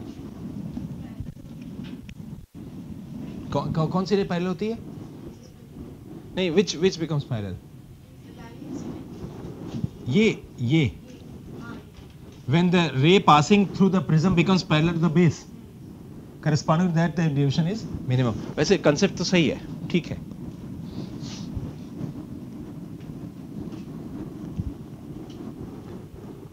It is that deviation corresponding to which angle of incidence becomes equal to angle of emergent. ये ज्यादा अच्छा है, ठीक है। The angle of incidence and angle of emergent जिसके लिए सेम हो जाता है, that angle of deviation is known as minimum deviation. Okay, children. So we have proved two different laws using Huygens principle. Now, next is YDSC, but before YDSC there are reflections and sustained interference and sustained interference patterns, and the conditions for having the sustained interference, including the coherenceness of the sources. Have you been taught? Yes, sir. So should I leave it? Yes, sir. YDSC भी छोड़ दूं? Yes, sir. Interference, mixing of two or more than two waves under any condition in general is interference. But what about the sustained interference? There are condition now. phase difference, constant. Coherent sources and the coherent sources में phase difference अपने आप ही constant तो नहीं होता खैर, लेकिन source same हो जाता है from where they get generated. But in order to get the sustained interference, we need to have two coherent sources, and they must possess the same wavelength and same intensity for clarity on the screen. Otherwise screen के ऊपर chaos होगा, दिखेगा नहीं. Have you ever seen interference pattern or the diffraction patterns, maximas and minimas, जो आपने पढ़ लिया? Have you seen? अभी तक नहीं देखा? Have you seen laser light? अच्छा सर, यहाँ पहले एक लेजर लाइट दिया जाता था जैसे पढ़ाने के लिए, है क्या प्रीमाइसेस में कहीं पर? अगर है तो मैं अभी इनका एक किसी से बोलूँगा, एक बाल उखाड़ के देंगे मुझे, इनको अभी बना के दिखा दूंगा. अभी इस स्क्रीन के, इसके वाइट स्क्रीन पे आपको पैटर्न बना के दिखा दूंगा, अगर है तो. नहीं है तो कोई बात नहीं, नेक्स्ट टाइम. अगर है तो हाँ, अगर आपके पास घर में है तो लेजर लाइट लो, घर को पूरा अंधेरा कर दो, और किसी एक ऑब्स्टेकल, बाल इसलिए कहा क्योंकि साइज बहुत पतला होता है, अंधेरे में आप उसको टाइटली ऐसे रिजिडली होल्ड करके किसी दूसरे अपने फ्रेंड्स या घर के मेंबर से बोलना, उस बाल के ऊपर वो आप लेजर लाइट थ्रो करना.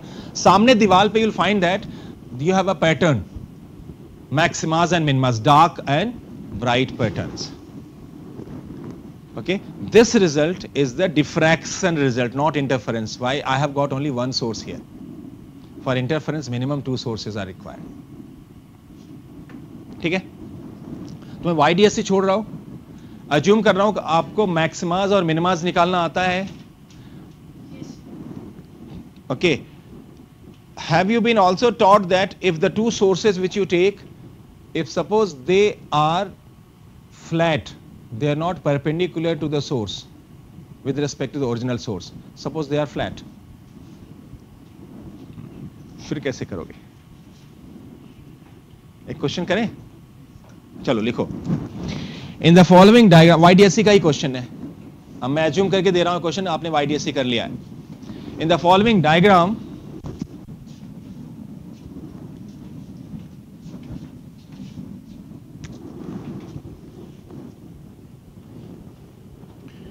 the screen has been kept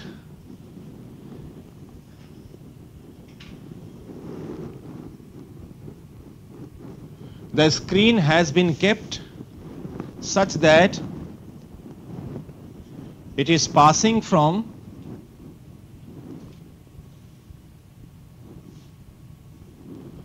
one of the source. It is passing from one of the source.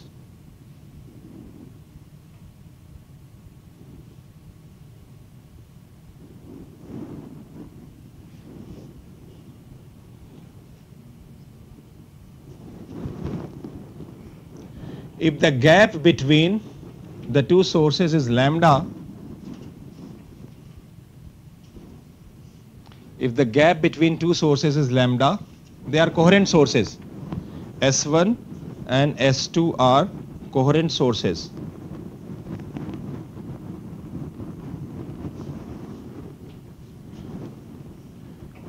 Find the position of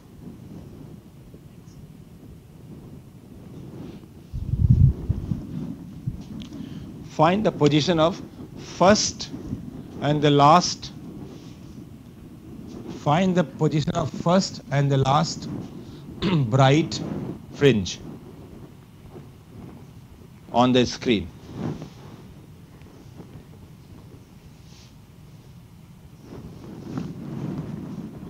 First and last bright fringe on the screen.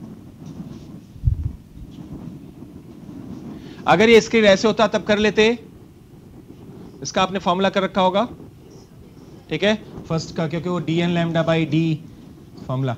लेकिन ये ऐसा नहीं है, suppose करो ऐसा है. हाँ, ऐसा है तो कैसे करेंगे?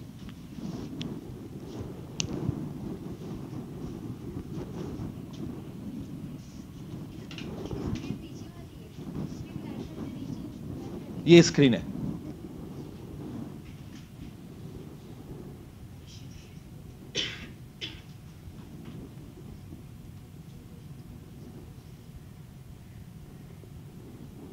यानी question from outside?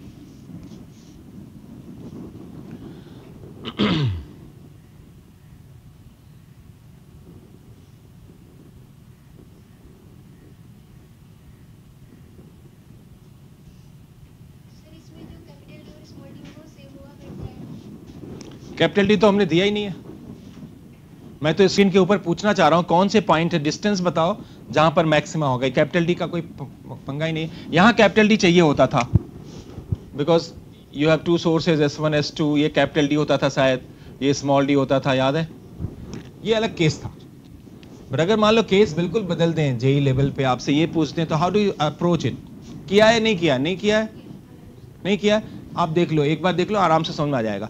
I don't know where the maxima will form, but can I assume that maxima is form at distance x? So let us assume that a maxima is formed at a distance x. Okay, fine. So what is the path difference when the two waves are reaching to this point P from the two sources? What is path difference? Difference of the path. So S2P minus S1P minus S2P. So the path difference, बोलो, ज्यादा है S1P, इसलिए S1P minus S2P कर दो. What is S1P बताओ? x square plus, sorry, x plus lambda, x square plus lambda square का square root.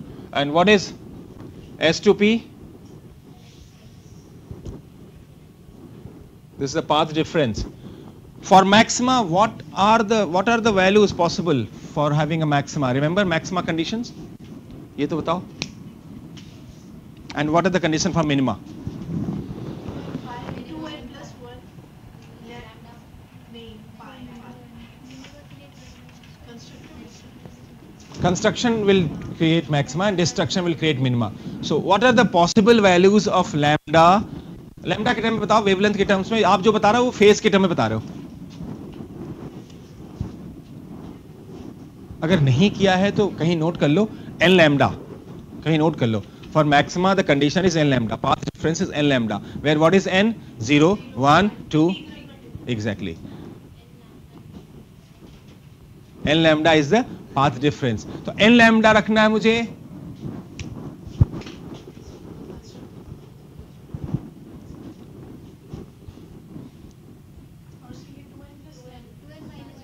उसके लिए 2n minus 1 lambda by 2. आप चाहे तो n plus half lambda by 2 भी कर सकते हो, डिपेंड करता है n की वैल्यूज क्या चूज करते हो, उस पर मत जाओ. ठीक है, ऑड लैम्डा होगा lambda by 2. ऐसे याद कर लो. n लैम्डा जब मैंने कहा तो what was the value? 0 lambda 2 lambda. और जब lambda by 2 के टर्म बोलो तो ऐसे lambda by 2 3 lambda by 2 5 lambda by 2 so on so forth. ठीक है, is it okay? Now I need to understand that n की कौन सी पॉसिबल वैल्यूज मैं चूज करूं यहां पर मैक्सिमा और मिनिमा के लिए.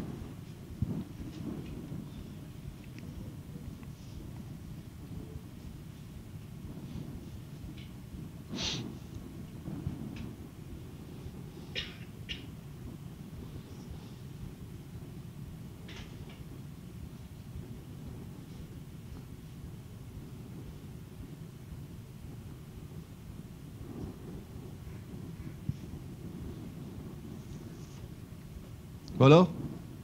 If I take n equal to 0, then what is the result? Come on, tell me. X square plus lambda square is equal to x square. What is the result? So it's not working. If I take x equal to lambda, if I take n equal to 1, then for n equal to 1, come on, tell me. X square plus lambda square is equal to x plus lambda whole square. ठीक है, so this is x square plus lambda square is equal to x square plus lambda square plus 2x lambda. इसको 2 lambda कर दो, make it 2 lambda so that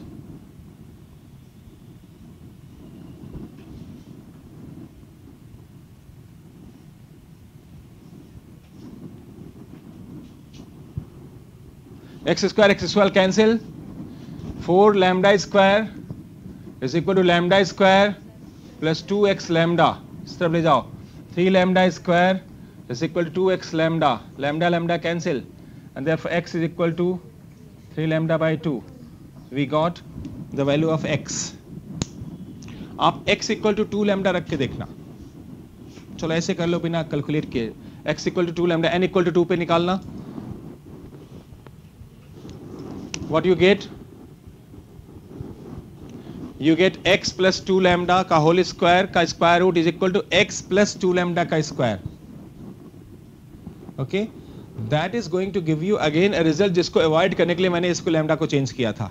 फिर से वो lambda और x का प्रोडक्ट जीरो आ जाएगा. लैम्डा x के प्रोडक्ट जीरो का मैथमेटिकल जो मीनिंग निकलता क्या निकलता, इधर लैम्डा इज जीरो और दोनों में से कोई एक्सेप्ट नहीं कर सकते आप.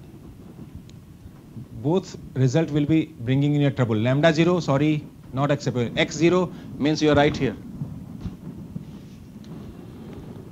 दैट मीन्स एक पॉसिबल वैल्यू है ये जिसको हम एंटरटेन कर सकते हैं, क्योंकि 2 लैम्डा पे अगर ये आ गया तो अगली बार अगर 3 लैम्डा रखोगे तो नेगेटिव रिजल्ट आएगा, x नेगेटिव हो नहीं सकता. तो स्क्रीन को ऐसे रखने पर तो बहुत बेहतरीन तरीके से आपने पढ़ लिया कि देयर आर, आपके एग्जाम में 5th maxima, 4th maxima, 6th maxima, but जैसे स्क्रीन हम लोग ऐसे करने लगते हैं धीरे धीरे ऐसे, और अगर फ्लैट कर दिया तो the chances of getting maximas on the screen reduces to either 1 or maximum 2 depending upon the choice of the gap between the two sources. तो गैप 2 लैम्डा रख के हमने ये एक तो यहां बन जाएगा और एक यहां बन रहा है, बस एक इसी पे बन जाएगा और एक यहां बन जाएगा, एक मैक्सिमा बिल्कुल इसी के ऊपर और दूसरा यहां. अब इसमें लेके देखो, नहीं आएगा. आप इसको अगर 2 लैम्डा कर दोगे यहां पर 2 लैम्डा, तो ये 2 लैम्डा x प्लस 2 लैम्डा का होल स्क्वायर आ जाएगा. तो यहां भी x स्क्वायर प्लस 2 लैम्डा का स्क्वायर है, तो जब इसको स्क्वायर करोगे तो करोगे x स्क्वायर प्लस 2 लैम्डा का स्क्वायर, दोनों कैंसिल हो गया, तो सिर्फ एक राइट हैंड साइड में एक चीज बचेगी. What is that? 2 into x into lambda का जो भी फैक्टर होगा. अब x लैम्डा अगर जीरो है तो या तो x जीरो होगा या लैम्डा जीरो होगा. तो लैम्डा जीरो तो एक्सेप्ट कर नहीं सकती, तो x जीरो एक्सेप्ट कर लो. कहां आ गए? ठीक है, अगला छोड़ना होगा. मतलब दो मैक्सिमा मिला आपको, एक इसके ऊपर और एक ये आगे. ठीक है, सो नोट कर लो कहीं पर. ये नोट करने के बाद कि when the screen is flat, the chances of getting bright and dark patterns, on the screen reduces.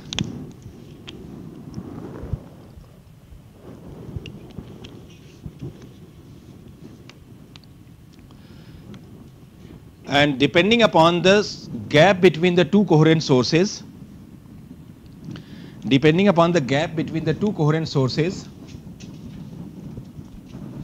we can obtain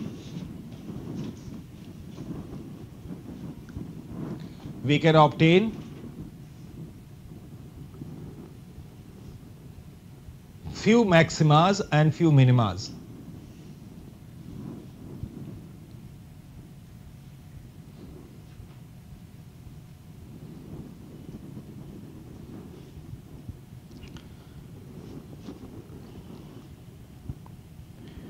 In this given example, 2 maximas can be obtained, one right at source S2 and another at x equal to 3 lambda by 2.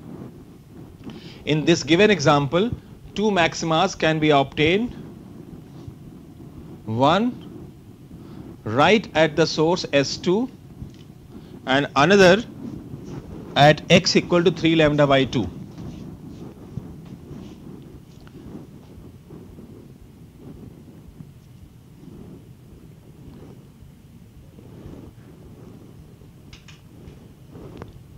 One more point, नजदीक वाला maxima कौन सा है?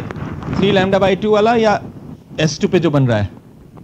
So closest one is this and the closest one you are getting at larger value of lambda, जो कि flat screen के लिए जब हम ऐसे रखते थे, सॉरी परपेंडिकुलर, उसके लिए ऐसा नहीं था. आपको याद होगा लैम्डास की वैल्यू बढ़ाने पर दूर वाले मैक्सिमास मिलते थे. ठीक है, जैसे मैं लैम्डा 2 लैम्डा 3 लैम्डा, तो 3 लैम्डा पे निकालोगे तो हमेशा फार्थेस्ट मैक्सिमा मिलेगा, फार्दर फर्दर 4 लैम्डा, यहां ऐसा नहीं हो रहा है। 2 लैम्डा पे जो मैंने निकाला वो कौन सा मैक्सिमा मिला यहां पर, और 1 लैम्डा पे कौन सा मिला, ठीक है। So the largest maxima, farthest maxima is corresponding to smaller value of lambda, ये और एक डिफरेंस है, ठीक है। Anyway, YDSC is a topic where lot of questions normally, इसीलिए शायद सर ने करा दिया पहले, normally 60% questions from the wave optics comes from YDSC, बाकी remaining 40% from the topics which are left out. So further we are going to move today and do diffraction.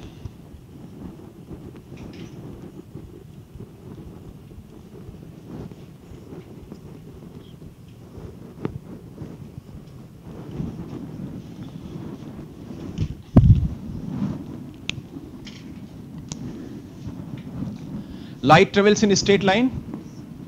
If I switch off all the lights in this room, still you will get light, enough light, whereas light travels in a straight line. We will not be able to see any light source, neither I will be able to see sun, nor जहां से बाहर से light आ रही है दरवाजों से, window से, फिर भी we'll have enough light from where the light comes. Then if light travels in a straight line, then जब हमें सोर्स दिखना चाहिए तभी तो लाइट भी दिखना चाहिए। In the morning sun we don't see, but फिर भी लोगों के फुसफुसाहट शुरू हो जाती है, सुबह सुबह हो गया, सवेरा हो गया, get enough light, Ujala what you call, okay. So if you have a room besides one room जिसमें लाइट है एंड द अदर रूम उसमें लाइट नहीं है, तो अक्सर कभी कभी बजाय लाइट लगाने के जिस रूम में लाइट है उसको स्विच ऑन करके लाइट दूसरे रूम में हम काम करके आ जाते हैं, whereas वहां लाइट पहुंचती नहीं है क्योंकि light travels in straight line, फिर भी वहां दूसरे रूम की लाइट थोड़ी बहुत पहुंच जाती है। All these examples I was giving actually gives you the meaning of diffraction. That means light travels in straight line, fine, accepted, but if you offer fine obstacles in the path of light, then light get deviated after striking these obstacles, and this गलत prove किया था। एक और example है जो मैं बचपन से करता आया हूं, किसी लाइट सोर्स को कभी कभी देखते देखते अगर आप आंखें बंद करो ऐसे, तो जो आपके ये आई लेसेस हैं, क्या बोलते हैं इसको, लेसेस ही बोलते हैं ना, इनके थ्रू आप देखोगे तो स्ट्रिक्स नजर आएंगी लाइट की। करके देखो, अभी करो, अभी करो, या आपने भी किया होगा, ऐसे थोड़ी कि मैं किसी दूसरे प्लैनेट से आया हूं, ठीक है। तो ऐसे ऐसे करोगे तो आंखों से you will see the streaks of light, एक ऐसे स्ट्रिक्स मींस एक ऐसे, exactly. So the light which comes and strikes these laces, eyes के laces से, that forms the pattern, maximas and minimas जो आपको दिखती हैं स्टिक्स के फॉर्म में, ठीक है। बाद में कर लेना, इन सब एक्सपेरिमेंट के लिए लाइट का कम होना बहुत जरूरी है, यहाँ अच्छी खासी लाइट है, इंटेंसिटी ज्यादा है। So what is diffraction? Deviation of light after striking any obstacle. See how similar this definition is to the scattering.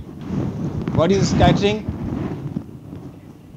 Again, deviation of light after striking any obstacle. Okay? So, write down. Diffraction of light. When light deviates after striking any obstacle,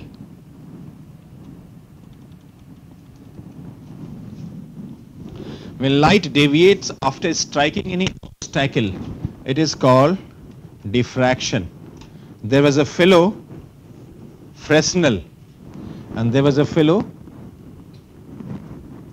Fraunhofer. So as far as the Fraunhofer's class, Fraunhofer's class of diffraction is concerned, the light source is virtually kept at infinity. This is an obstacle. ये जो मैंने gap छोड़ा है, this is an obstacle, ठीक है। Obstacle का मतलब gap भी होता है।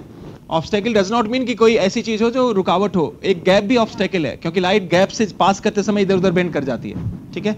So this class is known as Fraunhofer class. Definition क्या है इसकी? Light source is as if at infinity. So source is at infinity virtually, and this class is known as Fresnel's class. Fresnel's class में light source is kept at finite distance.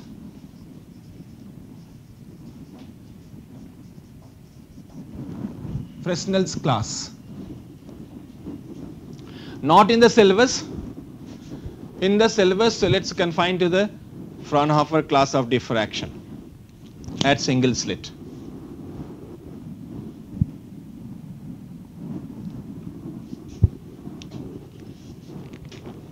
I'm going to do single slit diffraction experiment.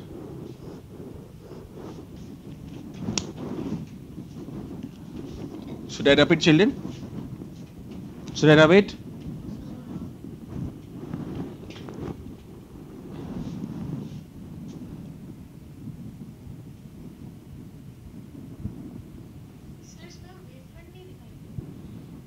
दिखा दो चाहो तो. This is converging and this is plane wavefront. अभी मैं करूँगा wavefront से ही करूँगा, रे से नहीं करूँगा. कोई डिफरेंस नहीं है. इनफैक्ट स्कैटरिंग और रिफ्लेक्शन में भी कोई डिफरेंस नहीं. एक डिफरेंस है कि for the reflection to be define the obstacle sides to be little more bigger. Otherwise वो जो रिफ्लेक्शन हम पढ़ाते हैं आपको वो भी स्कैटरिंग ही हो गया. Should I rub it now?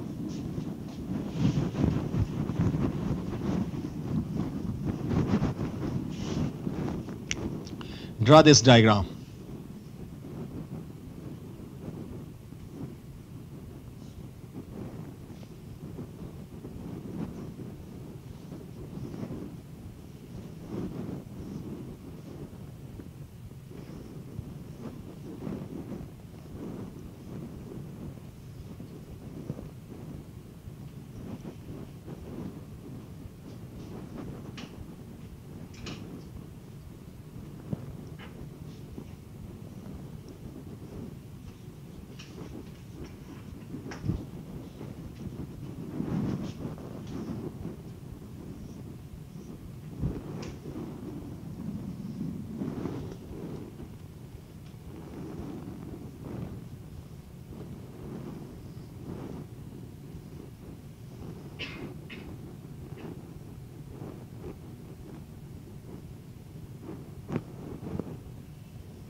Make this diagram.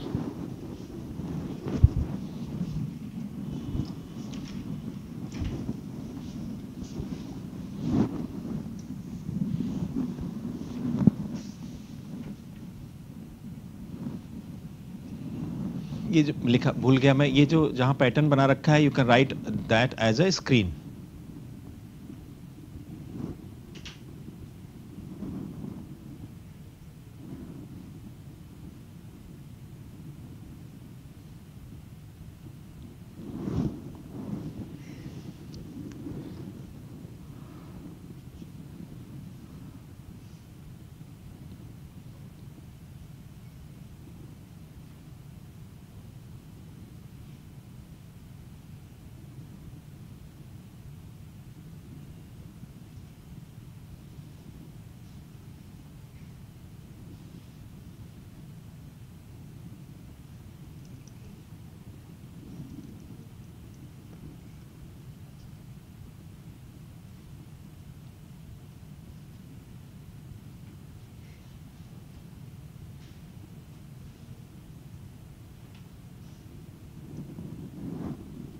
बन गया.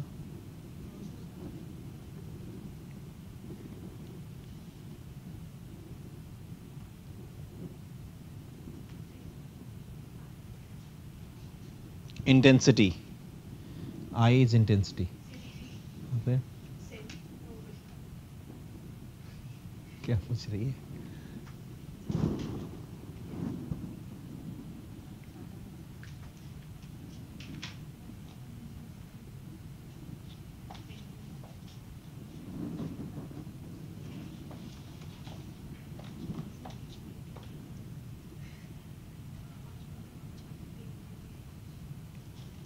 Bring laser light next class. I will show you. Purchase one if you want to study. I will bring. I have many. I forgot today. I normally get this when teachers complain for a child. They normally, it's a habit of teacher. Whenever they get, as if they have got a laser bomb. Sir, this boy is. So I keep it with me. Okay, ma'am. A child feels that. That light is very useful. But don't put in the eyes. Don't put in the eyes.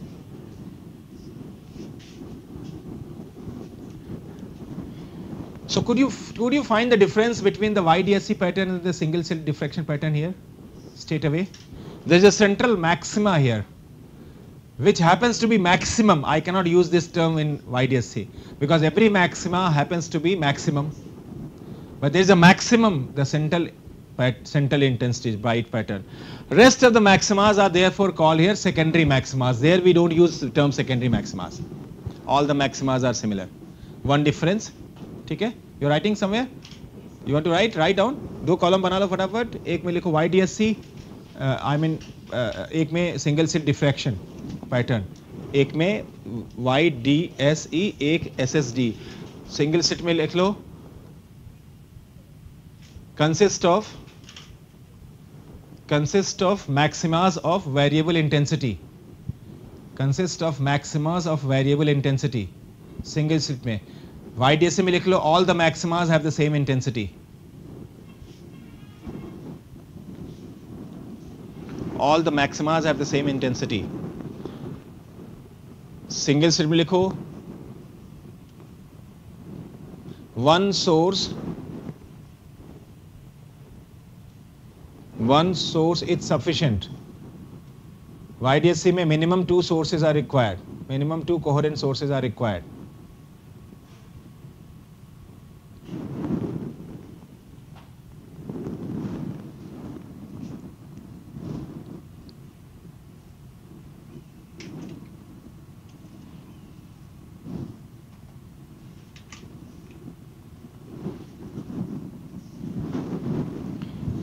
इसमें लिखो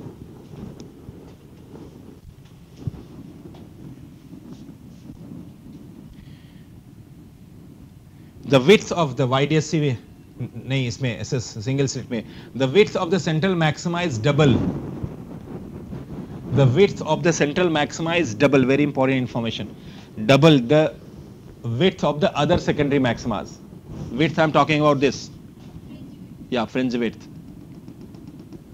Width of the central maxima is double the width of the secondary maximas. उसमें क्या था याद होगा? बोलो?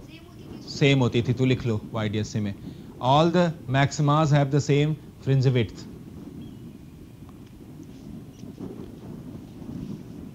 आई am not going to do that, वो आप कर चुके हैं. यहां पर जो मैंने लिखवाया मैं आपको प्रूव करने जा रहा हूं.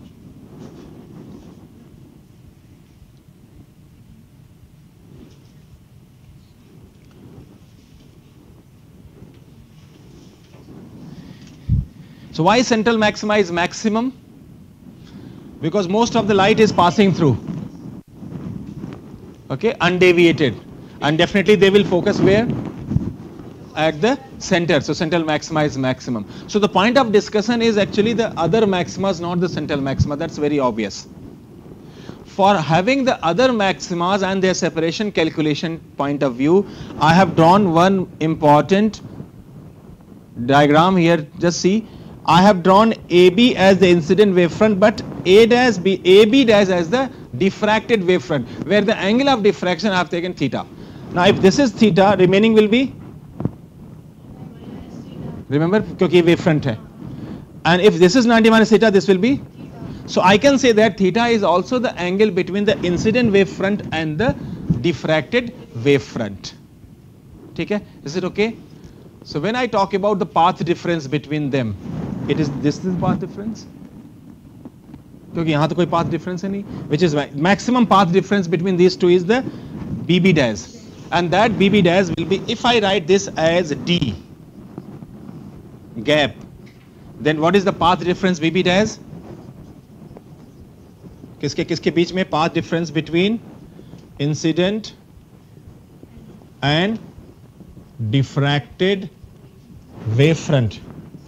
बोलो क्या है path difference? It's coming out to be D sin theta. ठीक है? Now we are easily going to find out the distance and other things, provided we write this path difference equal to L lambda once, and then obviously 2n minus 1 lambda by 2. But I'm not going to do that here. The way you did in interference, the condition gets changed here. How many sources minimum required there? 2. So if both the sources are having lambda by 2 path differences each, so what is the path difference net comes? But if one source is missing, and therefore the condition of maximas and minimas which we have done there, that get totally reversed. So there for maxima what we do? N lambda. Here for minima we'll do N lambda. नहीं समझे? Suppose करो मेरे पास दो sources हैं and they are producing actually lambda by 2 and lambda by 2 path differences each. So both are having the lambda by 2 lambda path difference. So the total path difference appearing on the screen will be lambda. So screen के point of view से lambda का path difference है. That means lambda happens to be वहाँ अपने maxima के लिए किया था lambda. But if one source is missing, suppose we have only one source out of the two sources, एक को block कर दो बिल्कुल, तब तो pattern बनेगा. Screen वही है, सब कुछ वही है. तो since one source वाला जो वो था path difference वो तो missing है, तो एक ही source का बचा. One is even or odd. ठीक है. 2 is add 2 and 1. You get odd. So this odd condition and even condition is very easily to understand that कि अगर आप दो source के साथ कोई चीज किए थे उसमें और एक के साथ कर रहे हो तो बदलेगा.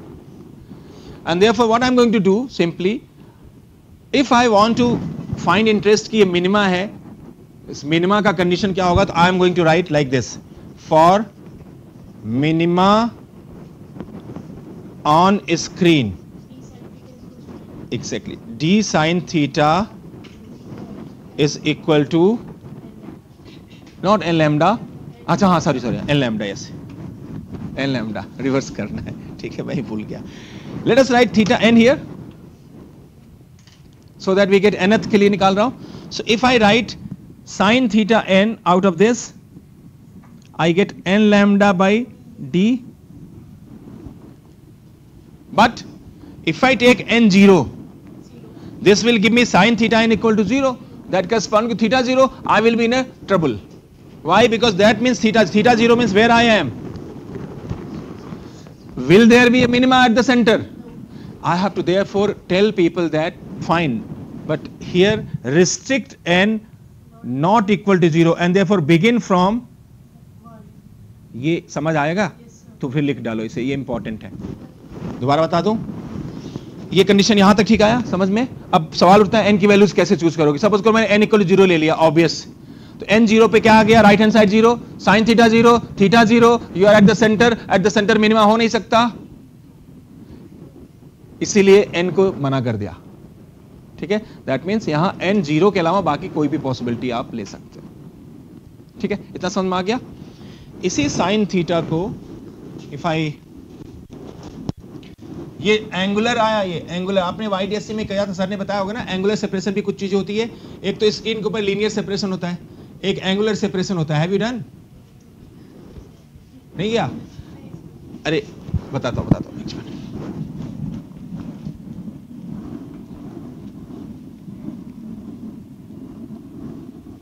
ये देखो, आपने YDSC में ये किया होगा, just see here, you might have done that this is a suppose maxima, and what is the formula? This yn maxima के लिए याद है क्या होता था?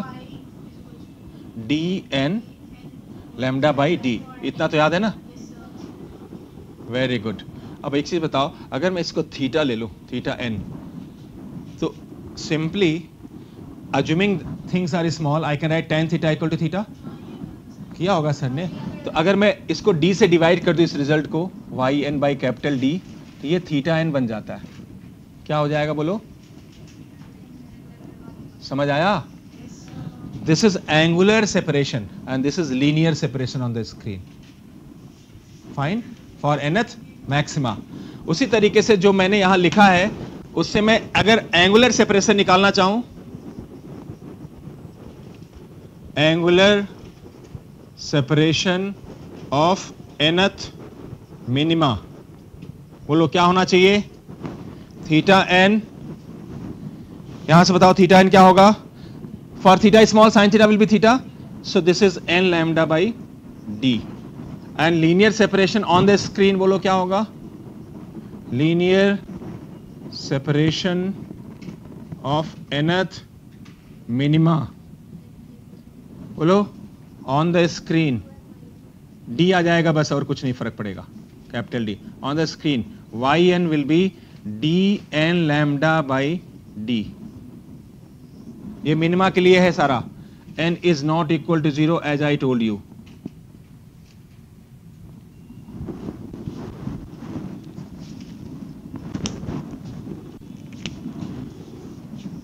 This is from YDSC।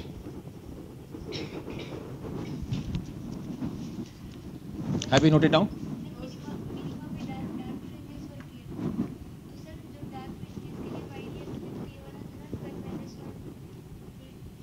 वही तो बताया वहां मैंने स्टार्ट में, ये मैंने उल्टा नहीं बता दिया कि condition for minima and maxima जो YDSC में था उसका रिवर्स हम यहाँ यूज करेंगे। शुरुआत में जब मैं बता रहा था, आपने सुना नहीं कि जो वहां था कंडीशन मैक्सिमा के लिए, वो मैं यहाँ मिनिमा के लिए इस्तेमाल करने वाला। ठीक है, ये ठीक है? Is it okay? सो अगर एग्जाम में आया, find the separation of fourth minima on the screen, on the screen, ये वाला formula, find the separation of fourth minima, angular separation of fourth minima. ठीक है, बट n इक्वल टू क्या लोगे? 4। यहां तक किसी को कोई कंफ्यूजन नहीं आता। ठीक है, जब हम मैक्सिमा डिस्कस करेंगे, सेकेंडरी मैक्सिमा, तो थोड़ा सा कंफ्यूजन हो जाता है बच्चों को, वो बताना जरूरी है। राइट डाउन, यहां लिख लिया आगे, तो आगे लिखो conditions for obtaining secondary maximas, conditions for obtaining secondary maximas। tell me children, path reference क्या होना चाहिए secondary maxima के लिए?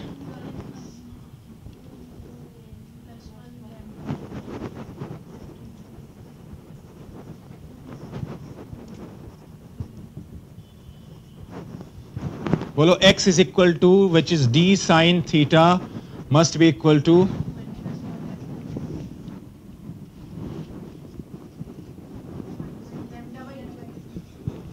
या प्लस कर दूं? प्लस कर दूं, मर्जी आपकी। माइनस से भी करा सकते हो मेरे से, प्लस से भी। आप कंफ्यूज, वहां पर YDSC में क्या किया था? अलग अलग क्लास हुई थी क्या? प्लस चेक करके बता दो। ठीक है, तो आपने 2n plus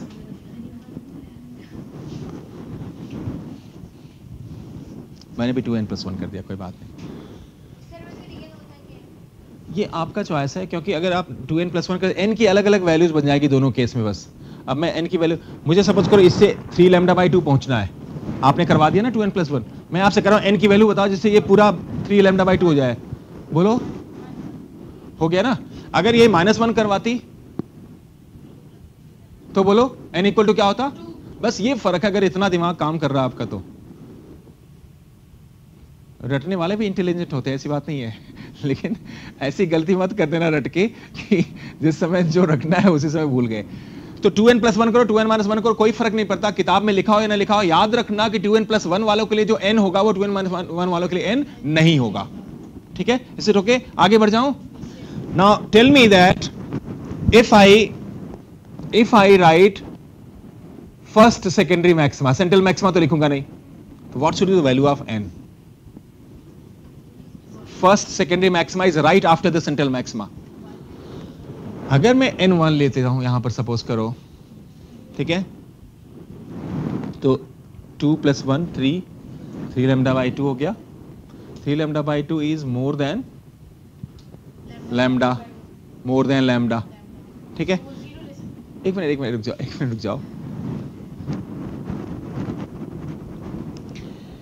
I can write d sin theta is equal to 2n plus 1 lambda by 2, and therefore sin theta is equal to 2n plus 1 lambda by 2d. ठीक है, this is angular separation, and therefore what is theta? Theta n 2n plus 1 lambda by 2d. ठीक है, just में, हाँ, tan theta लिख सकते हो, sin theta tan theta same होता है फॉर थीटा स्मॉल। ठीक है, this is central maxima followed by which maxima? So no doubt any Tom Dick and Harry will say that the first minima comes early than the first secondary maxima. Yes or no? I repeat, first minima will come early than the first secondary maxima. Remember वहां पर first minima कब आ रहा था? n की कौन सी value पे minima आएगा बताओ? n equal to, that mean lambda by d पे फर्स्ट मिनिमा का एंगल आ रहा था। मुझे ये चीज ध्यान रखना है कि n की वो वैल्यूज मुझे प्रोहिबिट करना है आपके लिए जिसमें कोई ऐसा एक्सेप्शनल चीज आ जाए जिससे कि वो जो भी मैंने डिराइव किया था वो गलत हो जाए। अब आप कह रहे हो n equal to 1 is giving me first secondary maxima. Let's check it out. यहां n इक्वल टू 1 रखना, 3 लैम्डा बाई 2d। ठीक है, वहां लैम्डा बाई d आ रहा था, तो लैम्डा बाई d ज्यादा है या 3 लैम्डा बाई 2d ज्यादा है? तो ठीक है, ये बिल्कुल एब्सोल्युटली फाइन है। जो बच्चे 2n-1 करके पढ़ाए जाते हैं क्लासेस में, अलग अलग जगह क्लासेस चल रही हैं, वहां टीचरों से मेरा रिक्वेस्ट है, ऑनलाइन भी लोग सुन रहे होंगे, बच्चों को जरूर बताना कि उनके लिए n इक्वल टू 1 भी प्रोहिबिटेड होगा। समझाओ कैसे? क्योंकि 2n-1 के लिए n इक्वल टू 1 पे क्या आ जाएगा? Which is less than lambda by d, which is wrong. Why? आपने ये प्रूव कर दिया कि जो आपका मैक्सिमा है वो मिनिमा के पहले एग्जिस्ट कर रहा है, जो कि हो ही नहीं सकता। ठीक है, और ये इतना बड़ा कंफ्यूजन है, लेट मी टेल यू, जिनको नहीं आते फिजिक्स, जो रटते हैं वो न्यूमेरिकल में अक्सर ये गलती, क्योंकि फॉर्मूला आप रट के तो गलतियां करोगे। 2n+1 2n- पे डिपेट अगर हो सकता है तो यहां तो और डिपेट हो जाएगा। ठीक है, सो अच्छा हुआ आपने 2n+1 मेरे से करवा लिया, आप भी 2n+1 करना। थैंक्स कि सर ने 2n+1 किया है। लेकिन कहीं कहीं मैंने देखा है टीचर्स 2n-1 लेके भी YDSC समझा सकते हैं, उसमें भी कोई प्रॉब्लम नहीं आती। बुक में भी कहीं किसी बुक में 2n-1 भी है। इंडिया में हर जगह सेम बुक फॉलो नहीं हो रही है। ठीक है, लेकिन ये गलती ना हो, ये ध्यान रखना है। ठीक है, तो यहां लिख लूं, अब लिख लूं, बताओ n की क्या क्या वैल्यूज अलाउड है? n इक्वल टू 0 अलाउड है कि नहीं? शाबाश। n इक्वल टू 1 अलाउड है? Yes, good.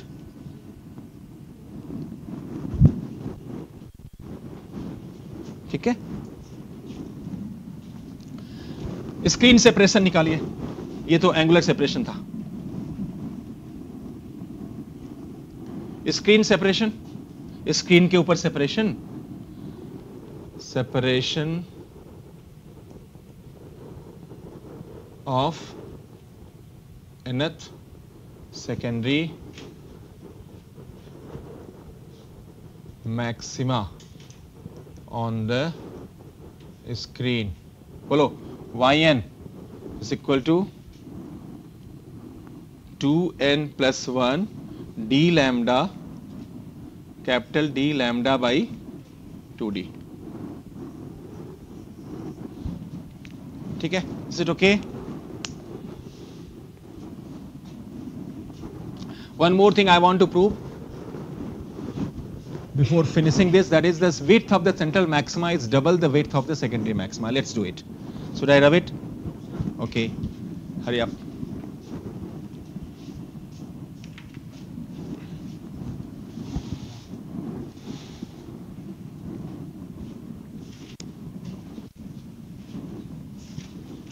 कोई क्वेश्चन नहीं? No question?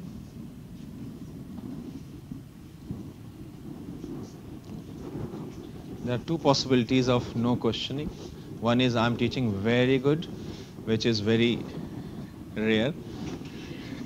And second is nobody is listening me.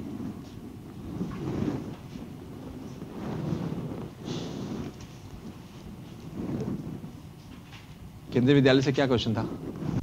What was the question? अच्छा, speak English? Oh my God.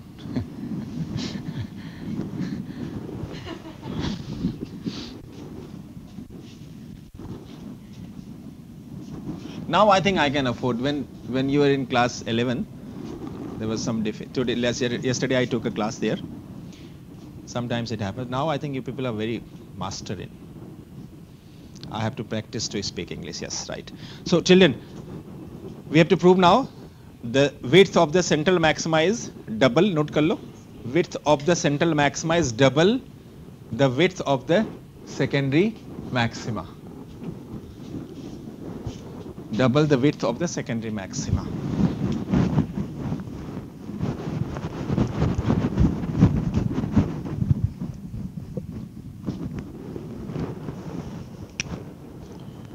To prove that width of central maxima is double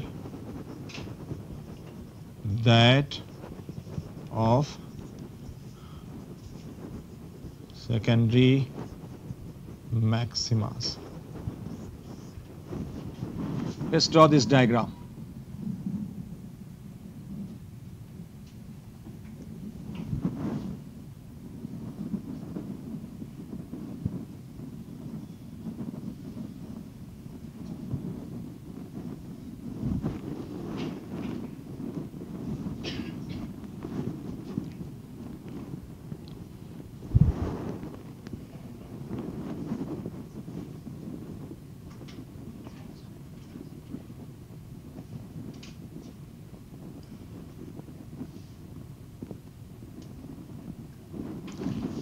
What is y1 in the diagram which I have just drawn?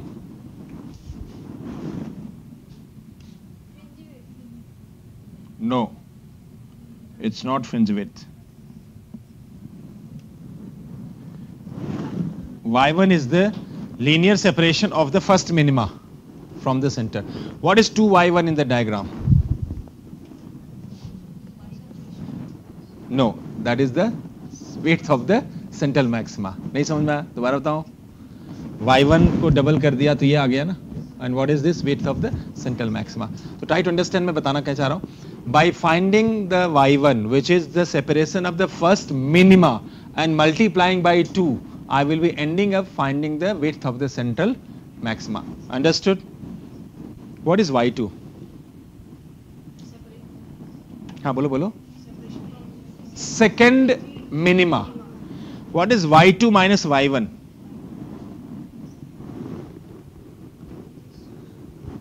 Width of the first secondary maxima. So by finding the difference of the separation of the second minima and the first minima, I will be ending up finding the width of the first secondary maxima. इतना समझ में आया नहीं आया diagram देख के? ठीक है, so write down width of central maxima 2y1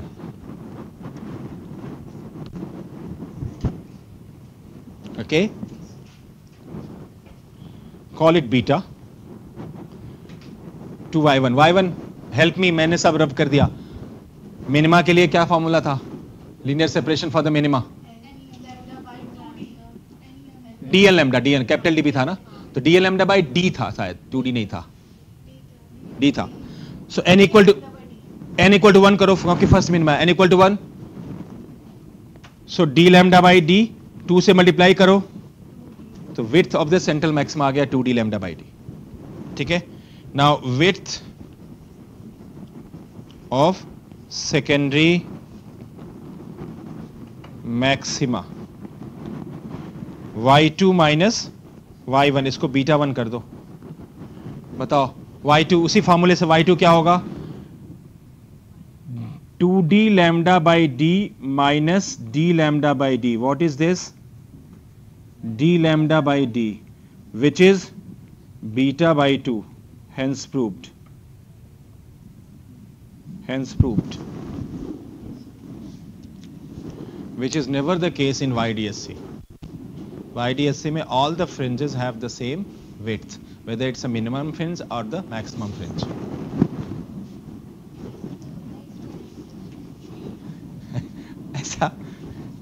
ऐसा इसलिए क्योंकि ये डिफ्रैक्शन पैटर्न है, वो इंटरफेरेंस पैटर्न है. वहाँ जो डिस्ट्रीब्यूशन इंटेंसिटी की होती है वो दो सोर्सेस से गवर्न होती है. यहाँ तुम एक सिंगल सोर्स लेके कर रही हो तो रिजल्ट का डिफरेंस आना तो मस्ट है. So let us attribute this difference to the fact that we are having a single slit hole only. Okay children, this is all about diffraction. Uses, where do we use diffraction? Have you seen CD? And then CD, once you see the light, in the white light, sunshine light, you see the CD, you get a lot of colors from that, and from where that color comes. When the white light strikes different linings which the CD is made up of, then it scatters, it diffracts, and during the diffraction, as I discussed, अब तक यही discuss कर रहा था, maximas and minimas are going to be formed. Now wherever there will be maxima, since the white light has how many colors? The possibility is there that you are going to get a bright maxima pattern of each colors, and that is where you get the color seen. So the application of diffraction कहीं आया तो you can always say the formation of a spectrum on CDs. Have you seen also the formation of different colors on the soap bubble? Yes, sir. Soap bubble, you see the colors getting formed and being very dynamic over there. Okay, all these examples are examples where the diffraction is scattering taking place, is scattering color, diffraction color. So let's move on.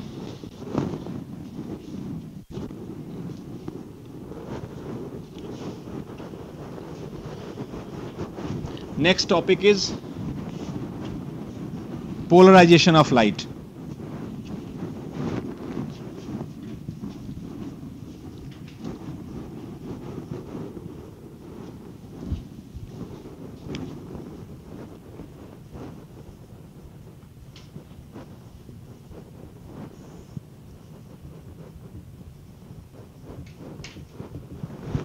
Polarization of light.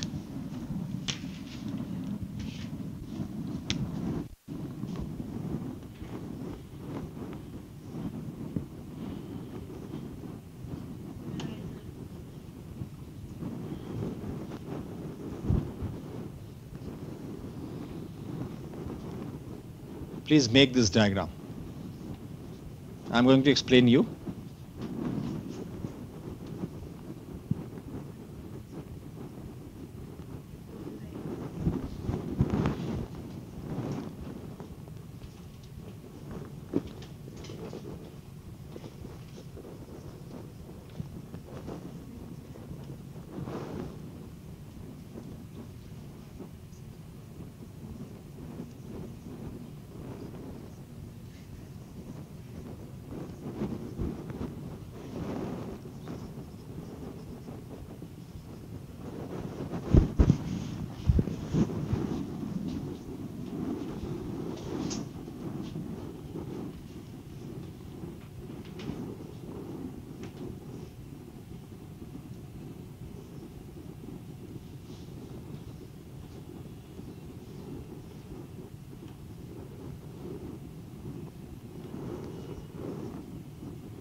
So today in the beginning, I told you the light consists of electric field and magnetic field. Both are not only perpendicular to each other, also they are perpendicular to direction of propagation. Let's keep this in mind and then understand what is polarization.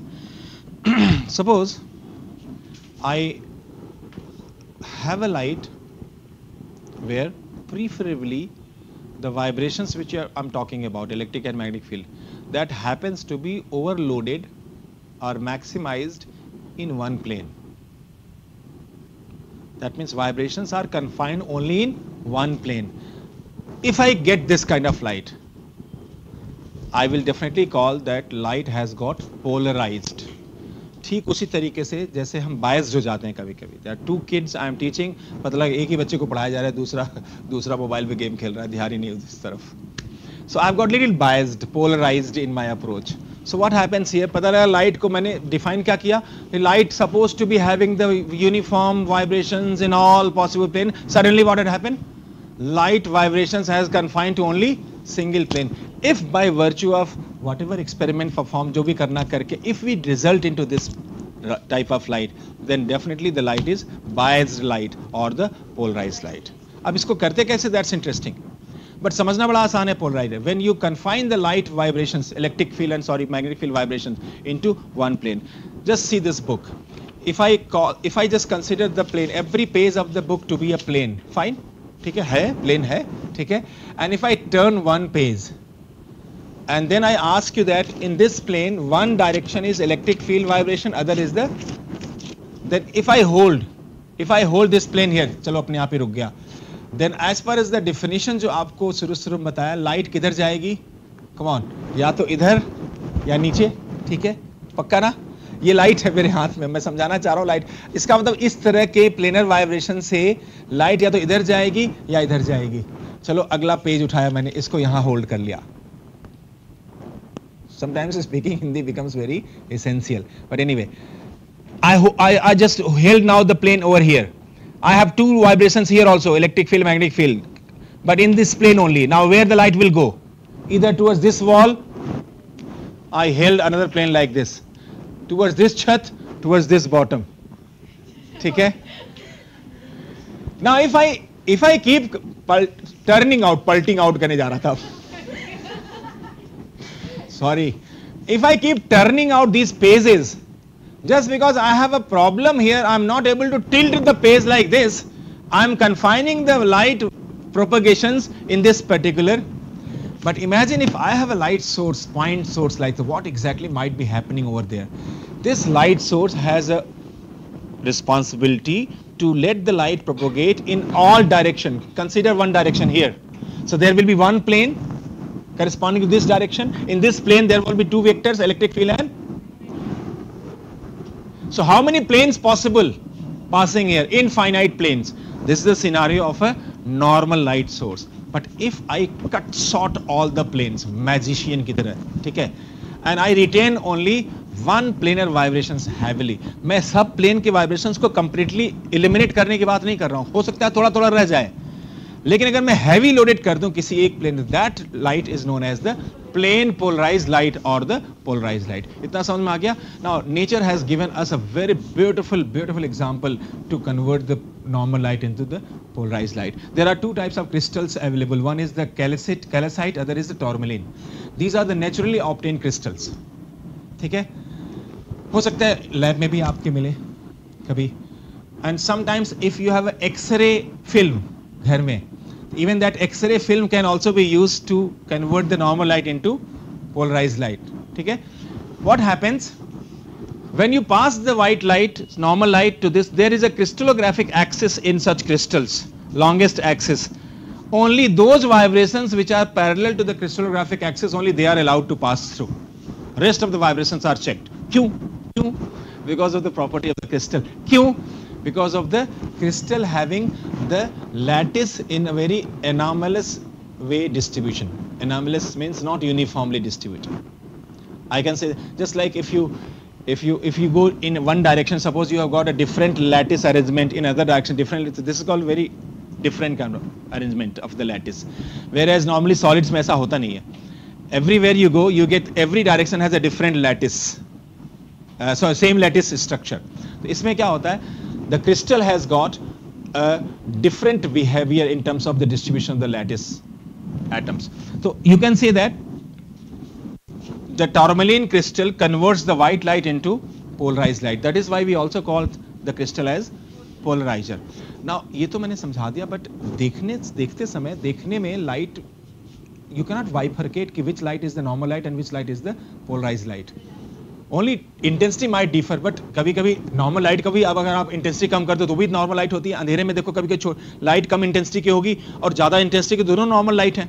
तो in order to detect whether the light is actually polarized light or the normal light, we need to have another polarizer. It will be very easy to detect now. If I place another polarizer parallel to the first one, the one which passed from the first one, vibrations, same will pass to the second one also.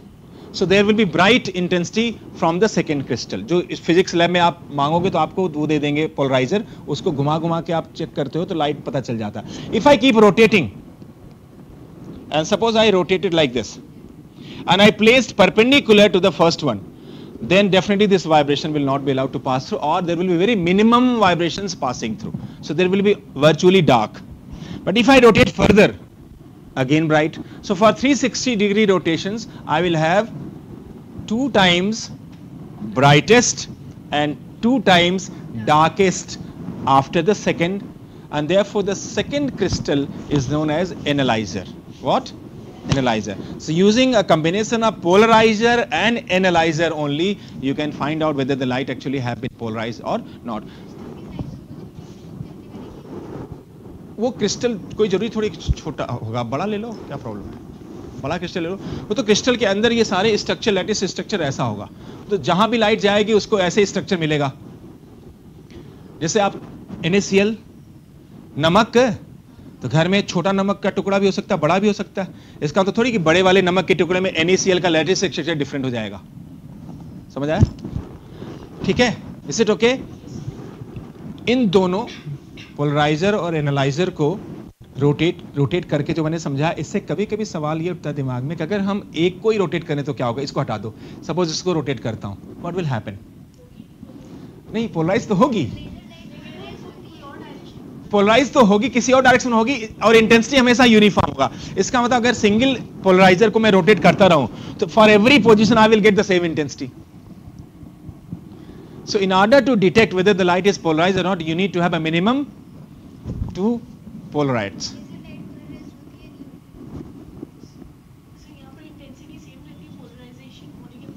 हाँ, intensity एक direction में है. अच्छा, आपका मतलब ये वाली intensity और ये वाली इंटेंसिटी? नो, इंटेंसिटी तो बहुत कम हो जाएगी, क्योंकि look at the, you have cut short all the vibrations retaining only one vibration. Intensity, we can prove the intensity becomes half. That's very interesting mathematical problem. कि prove that by passing the one polarite, the intensity of the light becomes half. Note कर लो कहीं, आज से very important point. ये 2-3 point note कर लो. Using another polaroid, using, definition नहीं लिखवाया पोलराइज लाइट की, छोड़ दूं? Okay. Using another polaroid called analyser, we can prove whether the light is polarized light or normal light. Whether the light is polarized light or normal light. Mathematically it can be proved that,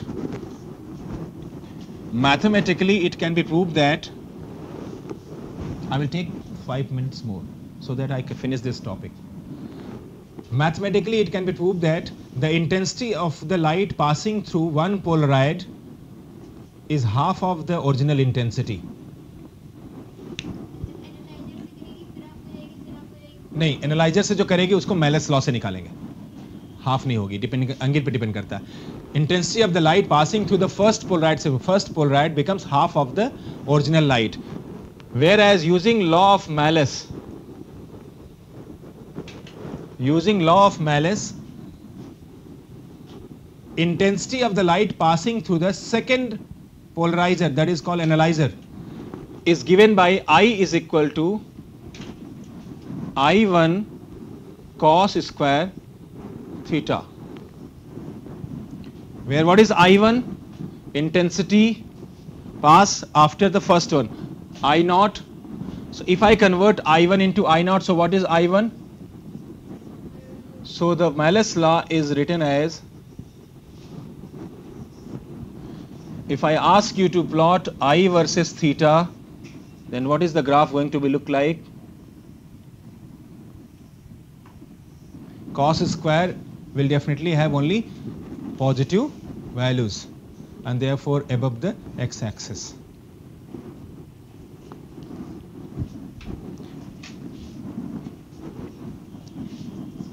Yes, bete. Which type of wave sound is?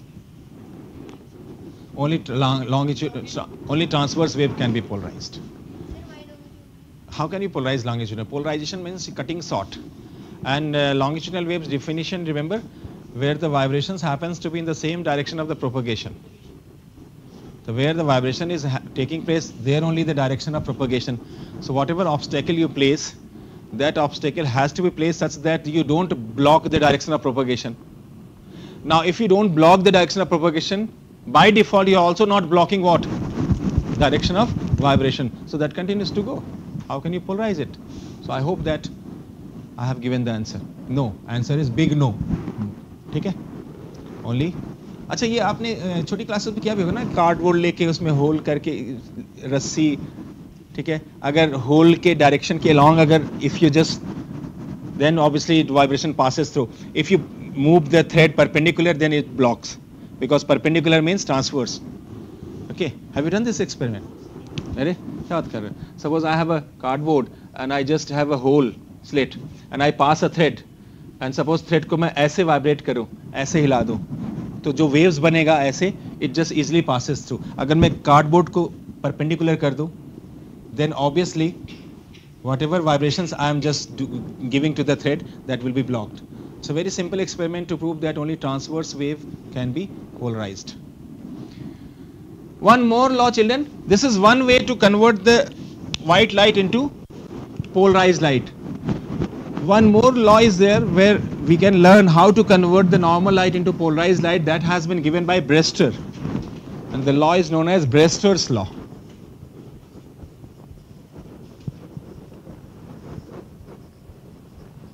Brewster's law. Now this law is applicable when the light is passing from rarer to denser medium at a particular angle called angle of polarization.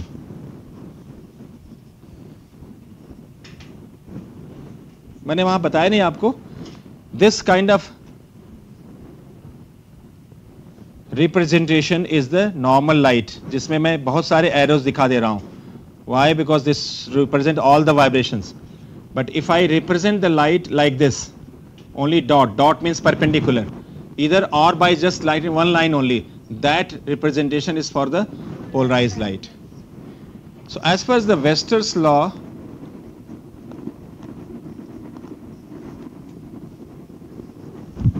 not every angle it happens, but as per the Brewster's law, you can note down, when normal light is incident, at the junction of a rarer and denser medium, when normal light is incident at the junction of rarer and denser medium at an angle called angle of polarization, Brewster's angle also you can call it, at an angle called angle of polarization, the reflected light becomes plane polarized and the refracted remains unpolarized. ध्यान से सुनना, the reflected light becomes plane polarized and the refracted remains unpolarized. Also, the angle between them becomes 90 degree. This is called Brewster's law.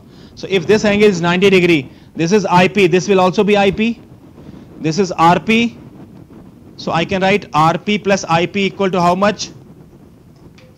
90 degree, sin I by sin R,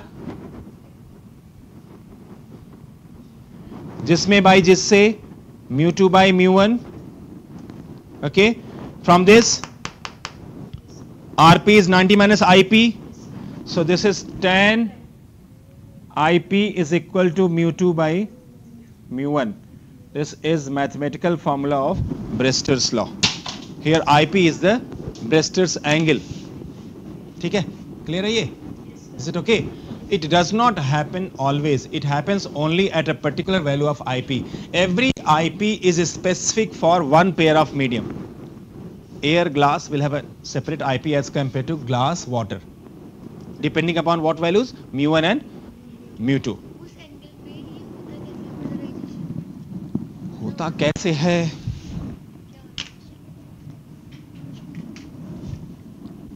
होता कैसे का जवाब तो it's very difficult to give, but एक experiment बोल रहा हूं, जाके आप करना. इसको साइंस से मत अटैच करना, या लॉजिक हो सकता है जो मैं दे रहा हूं, हो सकता है किताबों में ना मिले. एक छोटा सा पत्थर का टुकड़ा लेना, ठीक है, और उसको पानी के ऊपर आप ऐसे हिट करना, ऐसे, such that the surface is parallel to the water surface. अगर आप पैरेलल हिट करोगे तो देखोगे पत्थर इमीडिएटली पानी में नहीं डूबता है. एक या दो हम हमारे दोस्त एक्चुअली शर्त लगाते थे, देख तेरा ज्यादा बार उछलेगा या मेरा ज्यादा बार उछलेगा. उसमें बड़ा मजा आता था. ऑब्वियसली उसी का ज्यादा बार उछलेगा जिसका फर्स्ट स्ट्राइक बिल्कुल, और जो बेवकूफों की तरह ऐसा हिट करेगा कि उसका पत्थर टेढ़ा जाके पानी में टकराएगा तो अपने आप ही अंदर डूब जाएगा. Now this is very interesting example which might explain you और might fulfil your appetite of understanding that ये होता कैसे है. क्योंकि अगर सरफेस से टकराया जो तो वो तो ऊपर आ गया, और अगर हल्का से एंगल पे जा रहा है तो नीचे चला जा रहा है. So there are vibrations which are striking parallel to the surface as well as vibrations which are striking at some angle. Whether result ये निकला कि mu2 और mu1 के ऊपर IP की वैल्यू डिपेंड करेगी. मतलब अगर तुम चाहती हो कि हो पेयर ऑफ मीडियम, तो किस वैल्यू IP कौन सा लो जिससे कि वो रिफ्लेक्टेड लाइट पोलराइज हो जाए, तो उससे ये कैलकुलेट कर सकती हो न्यूमेरिकली.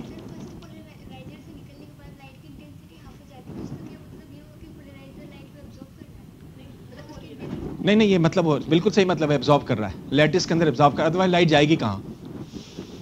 वो मैंने कहा ना एनॉमलस बिहेवियर है लाइट, उसके क्रिस्टल के अंदर अलग अलग डायरेक्शन में अलग अलग बिहेवियर है लैटिस का, इसलिए लाइट वहीं ट्रैप हो जाती है, बाहर नहीं निकल पाती. लेकिन सिर्फ एक ऐसा डायरेक्शन है जिससे लाइट बाहर निकल पाती है.